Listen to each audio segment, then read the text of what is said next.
ਸਤਿ ਸ਼੍ਰੀ ਅਕਾਲ ਜੀ। ਮੇਰਾ ਨਾਮ ਰਮਨਜੀਤ ਕੌਰ ਹੈ। ਅੱਜ ਅਸੀਂ ਬਲੌਗ 1 ਦਾ ਯੂਨਿਟ 3 ਕਰਾਂਗੇ, ਜਿਹਦਾ ਨਾਮ ਹੈ ਇਲਾਸਟਿਸਿਟੀ ਆਫ ਸਪਲਾਈ, ਪੂਰਤੀ ਦੀ ਲੋਚਸ਼ੀਲਤਾ।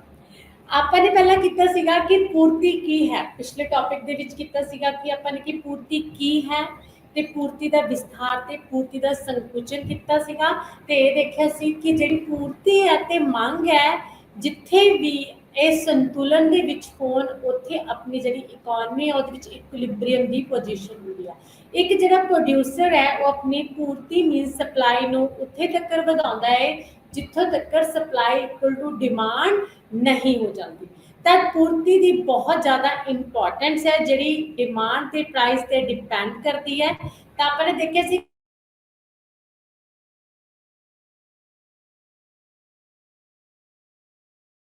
ਮਿੱਠੀ ਕੀਮਤ ਤੇ ਅਤੇ ਇੱਕ ਮਿੱਠੇ ਸਮੇਂ ਵਿੱਚ ਵੇਚਣ ਲਈ ਤਿਆਰ ਹੁੰਦਾ ਹੈ।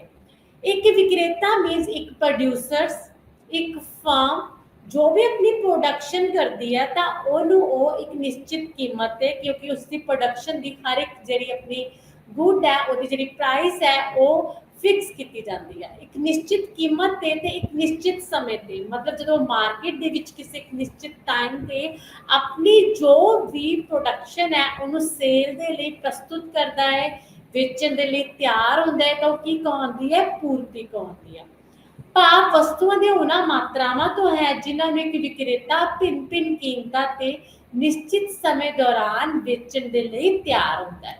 ਜਿਵੇਂ ਕਿ ਜਿਹੜੀ ਆਪਣੀ ਡਿਮਾਂਡ ਹੈ, ਆਪਣੀ ਜਿਹੜੀ ਹੈ ਕੰਜ਼ੰਪਸ਼ਨ ਹੈ, ਡਿਮਾਂਡ ਹੈ, ਕਹਿੰਦੇ ਉਹ ਕਿਸ ਚੀਜ਼ ਤੇ ਮੰਗ ਡਿਪੈਂਡ ਕਰਦੀ ਹੈ ਕਿ ਜਦੋਂ ਕੋਈ ਵੀ ਜਿਹੜਾ ਵਿਕਰੇਤਾ ਹੁੰਦਾ ਇੱਕ ਨਿਸ਼ਚਿਤ ਕੀਮਤ ਤੇ ਇੱਕ ਨਿਸ਼ਚਿਤ ਸਮੇਂ ਤੇ ਕਿਸੇ ਵਸਤੂ ਦੀ ਮਾਤਰਾ ਨੂੰ ਖਰੀਦਣ ਦੇ ਲਈ ਜਦੋਂ ਤਿਆਰ ਹੋ ਜਾਂਦਾ ਹੈ, ਉਹ ਡਿਮਾਂਡ ਹੁੰਦੀ ਹੈ। ਤੇ ਕੋਈ ਵੀ ਵਿਕਰੇਤਾ ਤੇ ਫਰਮ ਜਦੋਂ ਇੱਕ ਨਿਸ਼ਚਿਤ ਕੀਮਤ ਤੇ ਇੱਕ ਨਿਸ਼ਚਿਤ ਸਮੇਂ ਦੇ ਵਿੱਚ ਬਾਜ਼ਾਰ ਦੇ ਵਿੱਚ ਵਸਤੂ ਨੂੰ ਵੇਚਣ ਦੇ ਲਈ ਤਿਆਰ ਹੁੰਦੇ ਨੇ, ਤਾਂ ਉਹ ਕੀ ਹੁੰਦੀ ਹੈ? ਪੂਰਤੀ ਕਹਾਉਂਦੀ ਹੈ।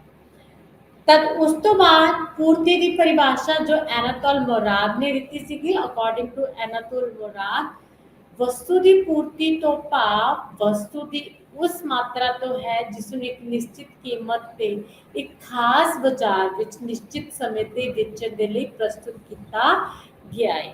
ਜਿਹੜੀਆਂ ਫਰਮਾਂ ਨੇ ਜਿਹੜੀ ਪੂਰਤੀ ਕਰਦੀਆਂ ਨੇ, ਵਸਤੂ ਦੀ ਪ੍ਰੋਡਕਸ਼ਨ ਕਰਦੀਆਂ ਨੇ ਤੇ ਬਾਅਦ ਦੇ ਵਿੱਚ ਮਾਰਕੀਟ ਦੇ ਵਿੱਚ ਉਹਨੂੰ ਸੇਲ ਕਰਦੀਆਂ ਨੇ, ਤਾਂ ਉਹਨਾਂ ਦੇ ਵਿੱਚ ਜਿਹੜੀਆਂ ਕਈ ਫਰਮਸ ਆਉਂਦੀਆਂ ਨੇ ਪ੍ਰੋਡਕਟ ਕੰਪੀਟੀਸ਼ਨ ਦੇ ਵਿੱਚ, ਜਿਹੜੇ ਕਿ ਇੱਕ ਹੋਮੋਜੀਨੀਅਸ ਪ੍ਰੋਡਕਟ ਨੂੰ ਪ੍ਰੋਡਿਊਸ ਕਰਦੀਆਂ ਨੇ। ਹੋਮੋਜੀਨੀਅਸ ਪ੍ਰੋਡਕਟਸ ਜਿਵੇਂ ਕਿ ਜਿਹਨਾਂ ਦਾ ਪ੍ਰੋਡਕਟ ਹੁੰਦਾ ਸਾਰੀਆਂ ਫਰਮਸ ਦਾ ਜਿਹਨਾਂ ਨੂੰ ਉਹ ਪ੍ਰੋਡਿਊਸ ਕਰਦੀਆਂ ਨੇ, ਉਹ ਕਿਹਦਾ? ਸੇਮ ਹੁੰਦਾ ਹੈ। ਬਹੁਤ ਸਾਰੀਆਂ ਫਰਮਸ ਹੁੰਦੀਆਂ ਨੇ ਪਰਫੈਕਟ ਕੰਪੀਟੀਸ਼ਨ ਦੇ ਵਿੱਚ, ਤੇ ਬਹੁਤ ਸਾਰੇ ਜਿਹੜੇ ਆਪਣੇ ਕੰਜ਼ਿਊਮਰਸ ਨੇ ਉਹ ਹੁੰਦੇ ਨੇ, ਤੇ ਜਿਹੜਾ ਪ੍ਰਾਈਸ ਹੈ ਇਹਨਾਂ ਦੇ ਵਿੱਚ ਉਹ ਫਿਕਸ ਹੁੰਦਾ ਹੈ। ਮਤਲਬ ਇੱਕੋ ਪ੍ਰਾਈਸ ਤੇ ਸਾਰੀਆਂ ਫਰਮਸ ਨੂੰ ਜਿਹੜੀ ਆਪਣੀ ਪ੍ਰੋਡਕਸ਼ਨ ਆ ਉਹਨੂੰ ਸੇਲ ਕਰਨਾ ਪੈਂਦਾ ਹੈ। ਤਾਂ ਜਿਹੜੇ ਇਹ ਫਰਮਸ ਨੇ ਤਾਂ ਆਪਣੀ ਜੋ ਵੀ ਕੀਮਤ ਹੈ ਵਸਤੂ ਦੀ ਉਹਨੂੰ ਇੱਕਦਮ ਚੇਂਜ ਨਹੀਂ ਕਰ ਸਕਦੇ। ਆਪਣੀ ਅਕੋਰਡਿੰਗ ਜਿਹੜੀ ਕੀਮਤ ਹੈ ਉਹ ਇੱਕ ਫੈਕਟਰੀ ਦੇ ਦੁਆਰਾ ਫਿਕਸ ਕੀਤੀ ਜਾਂਦੀ ਹੈ। ਇਹਦੇ ਵਿੱਚ ਮੋਸਟਲੀ ਨਾਰਮਲ ਪ੍ਰੋਫਿਟ ਹੁੰਦਾ। ਲੇਕਿਨ ਜਦੋਂ ਮੋਨੋਪੋਲੀ ਹੁੰਦੀ ਹੈ ਤੇ ਮੋਨੋਪੋਲਿਸਟਿਕ ਹੁੰਦੀ ਆ, ਉਹਦੇ ਵਿੱਚ ਕੀ ਹੁੰਦਾ? ਮੋਨੋਪੋਲੀ ਦੇ ਵਿੱਚ ਇੱਕੋ ਫਰਮ ਹੁੰਦੀ ਆ, ਉਹ ਆਸਾਨੀ ਦੇ ਨਾਲ ਆਪਣੀ ਕੀਮਤ ਨੂੰ ਅਫੈਕਟ ਕਰ ਸਕਦੀ ਆ ਡਿਮਾਂਡ ਦੇ ਅਕੋਰਡਿੰਗ। ਜੇ ਡਿਮਾਂਡ ਜ਼ਿਆਦਾ ਹੈ ਤਾਂ ਉਹ ਆਪਣੀ ਗੁੱਡਸ ਦੀ ਪ੍ਰਾਈਸ ਜ਼ਿਆਦਾ ਕਰ ਸਕਦੇ, ਕਿਉਂਕਿ ਉਹਨੂੰ ਪਤਾ ਹੈ ਕਿ ਕਿਤੇ ਨਾ ਕਿਤੇ ਮੇਰੀ ਗੁੱਡ ਦੀ ਡਿਮਾਂਡ ਹੋਏਗੀ। ਤਾਂ ਡਿਮਾਂਡ ਵਧਣ ਦੇ ਨਾਲ ਉਹ ਪੂਰਤੀ ਵੀ ਉਸ ਗੁੱਡ ਦੀ ਕੀ ਕਰ ਦਿੰਦੀ ਆ? ਵਧਾ ਦਿੰਦੀ ਆ, ਕਿਉਂਕਿ ਕੀਮਤ ਵਧ ਰਹੀ ਹੁੰਦੀ ਹੈ, ਜਿਹਦੇ ਨਾਲ ਉਹਨੂੰ ਕੀ ਹੁੰਦਾ? ਪ੍ਰੋਫਿਟ ਹੁੰਦਾ। ਇਹ ਮੋਨੋਪੋਲੀ ਦੇ ਵਿੱਚ ਸੁਪਰ ਨਾਰਮਲ ਪ੍ਰੋਫਿਟ ਹੁੰਦਾ। ਤੇ ਉਸ ਤੋਂ ਬਾਅਦ ਜਿਹੜੀ ਆਪਣੀ ਮੋਨੋਪੋਲਿਸਟਿਕ ਹੈ ਉਹਦੇ ਵਿੱਚ ਬਹੁਤ ਸਾਰੀਆਂ ਫਰਮਾਂ ਹੁੰਦੀਆਂ ਨੇ ਤੇ ਜਿਹੜੇ ਪ੍ਰੋਡਕਟਸ ਹੁੰਦੇ ਨੇ ਕਲੋਜ਼ ਸਬਸਟੀਟਿਊਸ਼ਨ ਹੁੰਦੇ ਨੇ। ਮਤਲਬ ਜਦੋਂ ਇੱਕ ਵਸਤੂ ਦੀ ਪ੍ਰਾਈਸ ਇਨਕਰੀਜ਼ ਕੀਤੀ ਜਾਂਦੀ ਹੈ ਤਾਂ ਜਾਂ ਸਪਲਾਈ ਇਨਕਰੀਜ਼ ਕੀਤੀ ਜਾਂਦੀ ਹੈ ਲੇਕਿਨ ਉਹਦੀ ਡਿਮਾਂਡ ਘੱਟ ਹੁੰਦੀ ਆ, ਤਾਂ ਉਸਦੀ ਜਿਹੜੀ ਆਪਣੀ ਪੂਰਤੀ ਹੈ ਤੇ ਮੰਗ ਹੈ ਤੇ ਉਹ ਦੋਨਾਂ ਤੇ ਕੀ ਪੈਂਦਾ ਹੈ? ਅਫੈਕਟ ਪੈਂਦਾ ਹੈ। ਸੁਪਰ ਨਾਰਮਲ ਤੋਂ ਆਪਾਂ ਨਾਰਮਲ ਪ੍ਰੋਫਿਟ ਤੇ ਆ ਜਾਂਦੇ ਹਾਂ। ਮਤਲਬ ਪੂਰਤੀ ਕੀਮਤ ਤੇ ਡਿਪੈਂਡ ਕਰਦੀ ਹੈ, ਕੀਮਤ ਵਧਣ ਦੇ ਨਾਲ ਪੂਰਤੀ ਵਧੇਗੀ, ਕੀਮਤ ਘਟਣ ਦੇ ਨਾਲ ਪੂਰਤੀ ਘਟੇਗੀ, ਲੇਕਿਨ ਕੀਮਤ ਵੀ ਡਿਮਾਂਡ ਤੇ ਡਿਪੈਂਡ ਕਰਦੀ ਆ। ਅਗਰ ਕਲੋਜ਼ ਸਬਸਟੀਟਿਊਸ਼ਨ ਨੇ ਗੁੱਡਸ ਤੇ ਦੈਨ ਜੇ ਇੱਕ ਗੁੱਡ ਦੀ ਆਪਾਂ ਕੀਮਤ ਵਧਾਉਂਦੇ ਆ ਤਾਂ ਦੂਸਰੀ ਗੁੱਡ ਦੀ ਡਿਮਾਂਡ ਵੱਧ ਜਾਂਦੀ ਹੈ। ਡਿਮਾਂਡ ਵਧਣ ਦੇ ਨਾਲ ਦੂਸਰੀ ਗੁੱਡ ਦੀ ਸਪਲਾਈ ਵੀ ਕੀ ਹੋਏਗੀ? ਵਧੇਗੀ। ਤੇ ਜਿਹਦੀ ਗੁੱਡ ਦੀ ਕੀਮਤ ਵਧੀ ਹੈ ਉਹਦੀ ਸਪਲਾਈ ਤੇ ਡਿਮਾਂਡ ਦੋਨੇ ਕੀ ਹੋ ਜਾਣਗੀਆਂ? ਘਟ ਜਾਣਗੀਆਂ। ਤਾਂ ਉਸ ਤੋਂ ਬਾਅਦ ਆਪਾਂ ਕਹਿ ਸਕਦੇ ਹਾਂ ਕਿ ਪੂਰਤੀ ਜਦੋਂ ਕੋਈ ਵੀ ਵਿਕਰੇਤਾ ਵਸਤੂ ਦੀ ਪ੍ਰੋਡਕਸ਼ਨ ਕਰਕੇ ਇੱਕ ਨਿਸ਼ਚਿਤ ਕੀਮਤ ਤੇ ਇੱਕ ਨਿਸ਼ਚਿਤ ਸਮੇਂ ਤੇ ਬਾਜ਼ਾਰ ਦੇ ਵਿੱਚ ਵਿਕਰੀ ਦੇ ਲਈ ਆਪਣੀ ਵਸਤੂ ਨੂੰ ਪੇਸ਼ ਕਰਦਾ ਹੈ ਤਾਂ ਉਹਨੂੰ ਕੀ ਕਹਿੰਦੇ ਨੇ ਆਪਾਂ? ਪੂਰਤੀ ਕਹਿੰਦੇ ਹਾਂ। ਅੱਗੇ ਹੈ ਪੂਰਤੀ ਫਲਨ, law of supply. Law of supply ਕੀ ਹੁੰਦਾ ਹੈ? ਪੂਰਤੀ ਫਲਨ ਤੋਂ ਸਾਨੂੰ ਇਹ ਪਤਾ ਲੱਗਦਾ ਹੈ ਕਿ ਕੀਮਤ ਵਿੱਚ ਪਰਿਵਰਤਨ ਹੋਣ ਨਾਲ ਪੂਰਤੀ ਵਿੱਚ ਕਿੰਨਾ ਪਰਿਵਰਤਨ ਹੁੰਦਾ ਹੈ। ਪੂਰਤੀ ਫਲਨ ਤੋਂ ਗੁਣਾਤਮਕ ਸੰਬੰਧਾਂ ਦਾ ਪਤਾ ਲੱਗਦਾ ਹੈ। ਕੀਮਤ ਵਿੱਚ ਪਰਿਵਰਤਨ ਹੋਣ ਦੇ ਨਾਲ ਮਤਲਬ ਜਦੋਂ ਕਿਸੇ ਵੀ ਕਮੋਡਿਟੀ ਦੀ ਪ੍ਰਾਈਸ ਚੇਂਜ ਹੁੰਦੀ ਆ ਤਾਂ ਪ੍ਰਾਈਸ ਚੇਂਜ ਹੋਣ ਦੇ ਨਾਲ ਉਸ ਵਸਤੂ ਦੀ ਪੂਰਤੀ ਤੇ ਜੋ ਇਫੈਕਟ ਪੈਂਦਾ ਹੈ ਤਾਂ ਉਹਨੂੰ ਕੀ ਕਹਿ ਦਿੰਦੇ ਆ? ਪੂਰਤੀ ਫਲਨ ਕਹਿ ਦਿੰਦੇ ਆ। ਪੂਰਤੀ ਫਲਨ ਸਾਨੂੰ ਦੱਸਦਾ ਹੈ ਕੀਮਤ ਤੇ ਵਸਤੂ ਦੀ ਪੂਰਤੀ ਦੇ ਵਿੱਚ ਸੰਬੰਧ ਨੂੰ, relationship between the price and supply of commodity, ਕਿ ਪ੍ਰਾਈਸ ਵਧਣ ਘਟਣ ਦੇ ਨਾਲ ਕਿਸ ਤਰ੍ਹਾਂ ਜਿਹੜੀ ਵਸਤੂ ਦੀ ਪੂਰਤੀ ਹੈ ਉਹ ਘਟਦੀ ਵੱਧਦੀ ਹੈ। ਪੂਰਤੀ ਫਲਨ ਦੇ ਵਿੱਚ ਲਾਅ ਆਫ ਸਪਲਾਈ ਦੇ ਵਿੱਚ ਜਿਹੜੀ ਆਪਣੀ ਪ੍ਰਾਈਸ ਹੈ ਤੇ ਸਪਲਾਈ ਹੈ ਇਹਨਾਂ ਦੇ ਵਿੱਚ ਪੋਜ਼ਿਟਿਵ ਰਿਲੇਸ਼ਨਸ਼ਿਪ ਹੁੰਦਾ।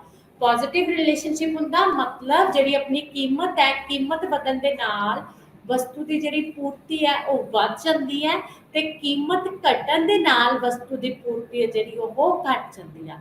ਜਦਕਿ ਜੋ ਆਪਾਂ ਨੇ ਪਹਿਲਾਂ ਪੜਿਆ ਸੀਗਾ ਲਾਅ ਆਫ ਡਿਮਾਂਡ, ਉਹਦੇ ਵਿੱਚ ਜਿਹੜੀ ਕੀਮਤ ਹੈ ਤੇ ਡਿਮਾਂਡ ਹੈ ਉਹਨਾਂ ਦਾ ਨੈਗੇਟਿਵ ਰਿਲੇਸ਼ਨਸ਼ਿਪ ਹੁੰਦਾ ਹੈ, ਕਿਉਂਕਿ ਪ੍ਰਾਈਸ ਵਧਣ ਦੇ ਨਾਲ ਡਿਮਾਂਡ ਹੈ ਜਿਹੜੀ ਉਹ ਘਟ ਜਾਂਦੀ ਹੈ ਤੇ ਪ੍ਰਾਈਸ ਘਟਣ ਦੇ ਨਾਲ ਡਿਮਾਂਡ ਵੱਧ ਜਾਂਦੀ ਹੈ। ਤੁਸੀਂ ਆਪਣੀ ਨਾਰਮਲ ਲਾਈਫ ਦੇ ਵਿੱਚ ਵੀ ਦੇਖ ਸਕਦੇ ਹੋ ਕਿ ਜਦੋਂ ਪ੍ਰਾਈਸ ਘਟਦੀ ਹੈ ਤਾਂ ਆਪਾਂ ਗੁड्स ਦੀ ਡਿਮਾਂਡ ਜ਼ਿਆਦਾ ਕਰਨ ਲੱਗਦੇ ਹਾਂ, ਲੇਕਿਨ ਜਦੋਂ ਪ੍ਰਾਈਸ ਘਟ ਜਾਂਦੀ ਹੈ, ਵੱਧ ਜਾਂਦੀ ਹੈ ਤਾਂ ਆਪਾਂ ਉਹੀ ਗੁड्स ਦੀ ਡਿਮਾਂਡ ਘੱਟ ਕਰਦੇ ਹਾਂ, ਆਪਾਂ ਉਹਨਾਂ ਨੂੰ ਥੋੜਾ ਯੂਜ਼ ਕਰਦੇ ਹਾਂ। ਲੇਕਿਨ ਜਿਹੜੀ ਪੂਰਤੀ ਹੈ ਉਹ ਇੱਕ ਫਰਮ ਤੇ ਇੱਕ ਇੰਡਸਟਰੀ ਦੇ ਦੁਆਰਾ ਕੀਤੀ ਜਾਂਦੀ ਹੈ। ਜਦੋਂ ਵਸਤੂ ਦੀ ਕੀਮਤ ਵੱਧ ਜਾਂਦੀ ਹੈ ਬਾਜ਼ਾਰ ਦੇ ਵਿੱਚ ਤਾਂ ਇਹਦਾ ਮਤਲਬ ਹੈ ਕਿ ਵਸਤੂ ਦੀ ਡਿਮਾਂਡ ਬਹੁਤ ਜ਼ਿਆਦਾ ਵੱਧ ਗਈ, ਤਾਂ ਪ੍ਰੋਡਿਊਸਰ ਕੀ ਕਰਦਾ? ਉਸ ਡਿਮਾਂਡ ਨੂੰ ਪੂਰਾ ਕਰਦਾ। ਪੂਰਾ ਤਾਂ ਕਰਦਾ ਹੈ ਕਿਉਂਕਿ ਉਹਨੂੰ ਪਤਾ ਹੈ ਕਿ ਮੇਰੀ ਕਾਸਟ ਘੱਟ ਹੈ ਲੇਕਿਨ ਪ੍ਰਾਈਸ ਵੱਧ ਗਈ ਹੈ, ਤਾਂ ਜਦੋਂ ਮੈਂ ਆਪਣੀ ਪ੍ਰਾਈਸ ਮੀਨ ਜੋ ਵੀ ਮੇਰੇ ਗੁड्स ਦੀ ਸੇਲ ਤੋਂ ਰੈਵਨਿਊ ਹੋ ਰਿਹਾ, ਮੈਨੂੰ ਪ੍ਰਾਈਸ ਮਿਲ ਰਿਹਾ, ਉਹਦੇ ਵਿੱਚੋਂ ਜਦੋਂ ਮੈਂ ਕਾਸਟ ਕੱਢਦਾ ਤਾਂ ਮੈਨੂੰ ਬਹੁਤ ਜ਼ਿਆਦਾ ਕੀ ਹੁੰਦਾ? ਪ੍ਰੋਫਿਟ ਹੁੰਦਾ।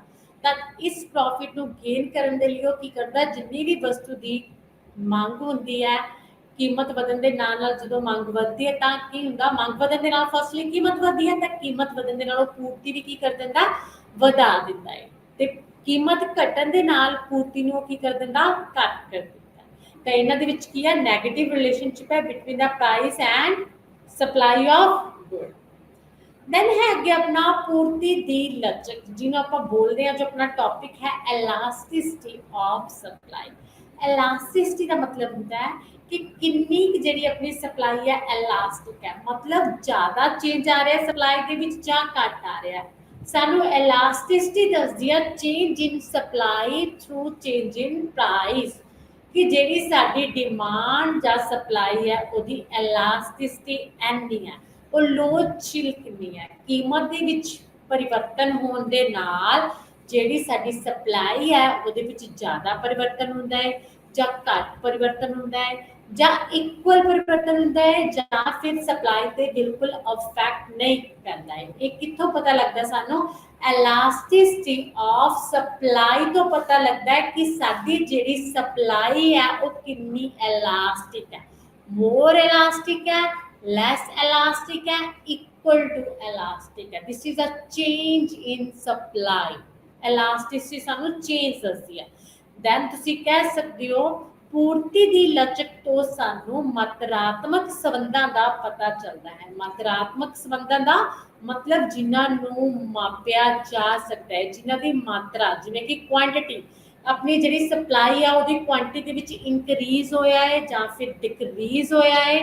कहते पूर्ति की लचक तो सानू ये पता चलता है कि कीमत विच परिवर्तन होने दे नाल पूर्ति दे विच कितना परिवर्तन आउंदा है, कि जदों मार्केट दे विच एक वस्तु की कीमत चेंज हो जाती है तो उहदे नाल पूर्ति कितनी चेंज होती है, कि कीमत बदलण दे नाल पूर्ति वध जाती है, किन्ने परसेंट वधदी है, किन्ने परसेंट चेंज है जिहड़ा साडा वो कीमत दे विच होया है ਤੇ ਉਸ ਦੇ ਨਾਲ ਕਿੰਨੇ ਪਰਸੈਂਟ ਚੇਂਜ ਸਾਡਾ ਪੂਰਤੀ ਦੇ ਵਿੱਚ ਹੋਇਆ ਹੈ।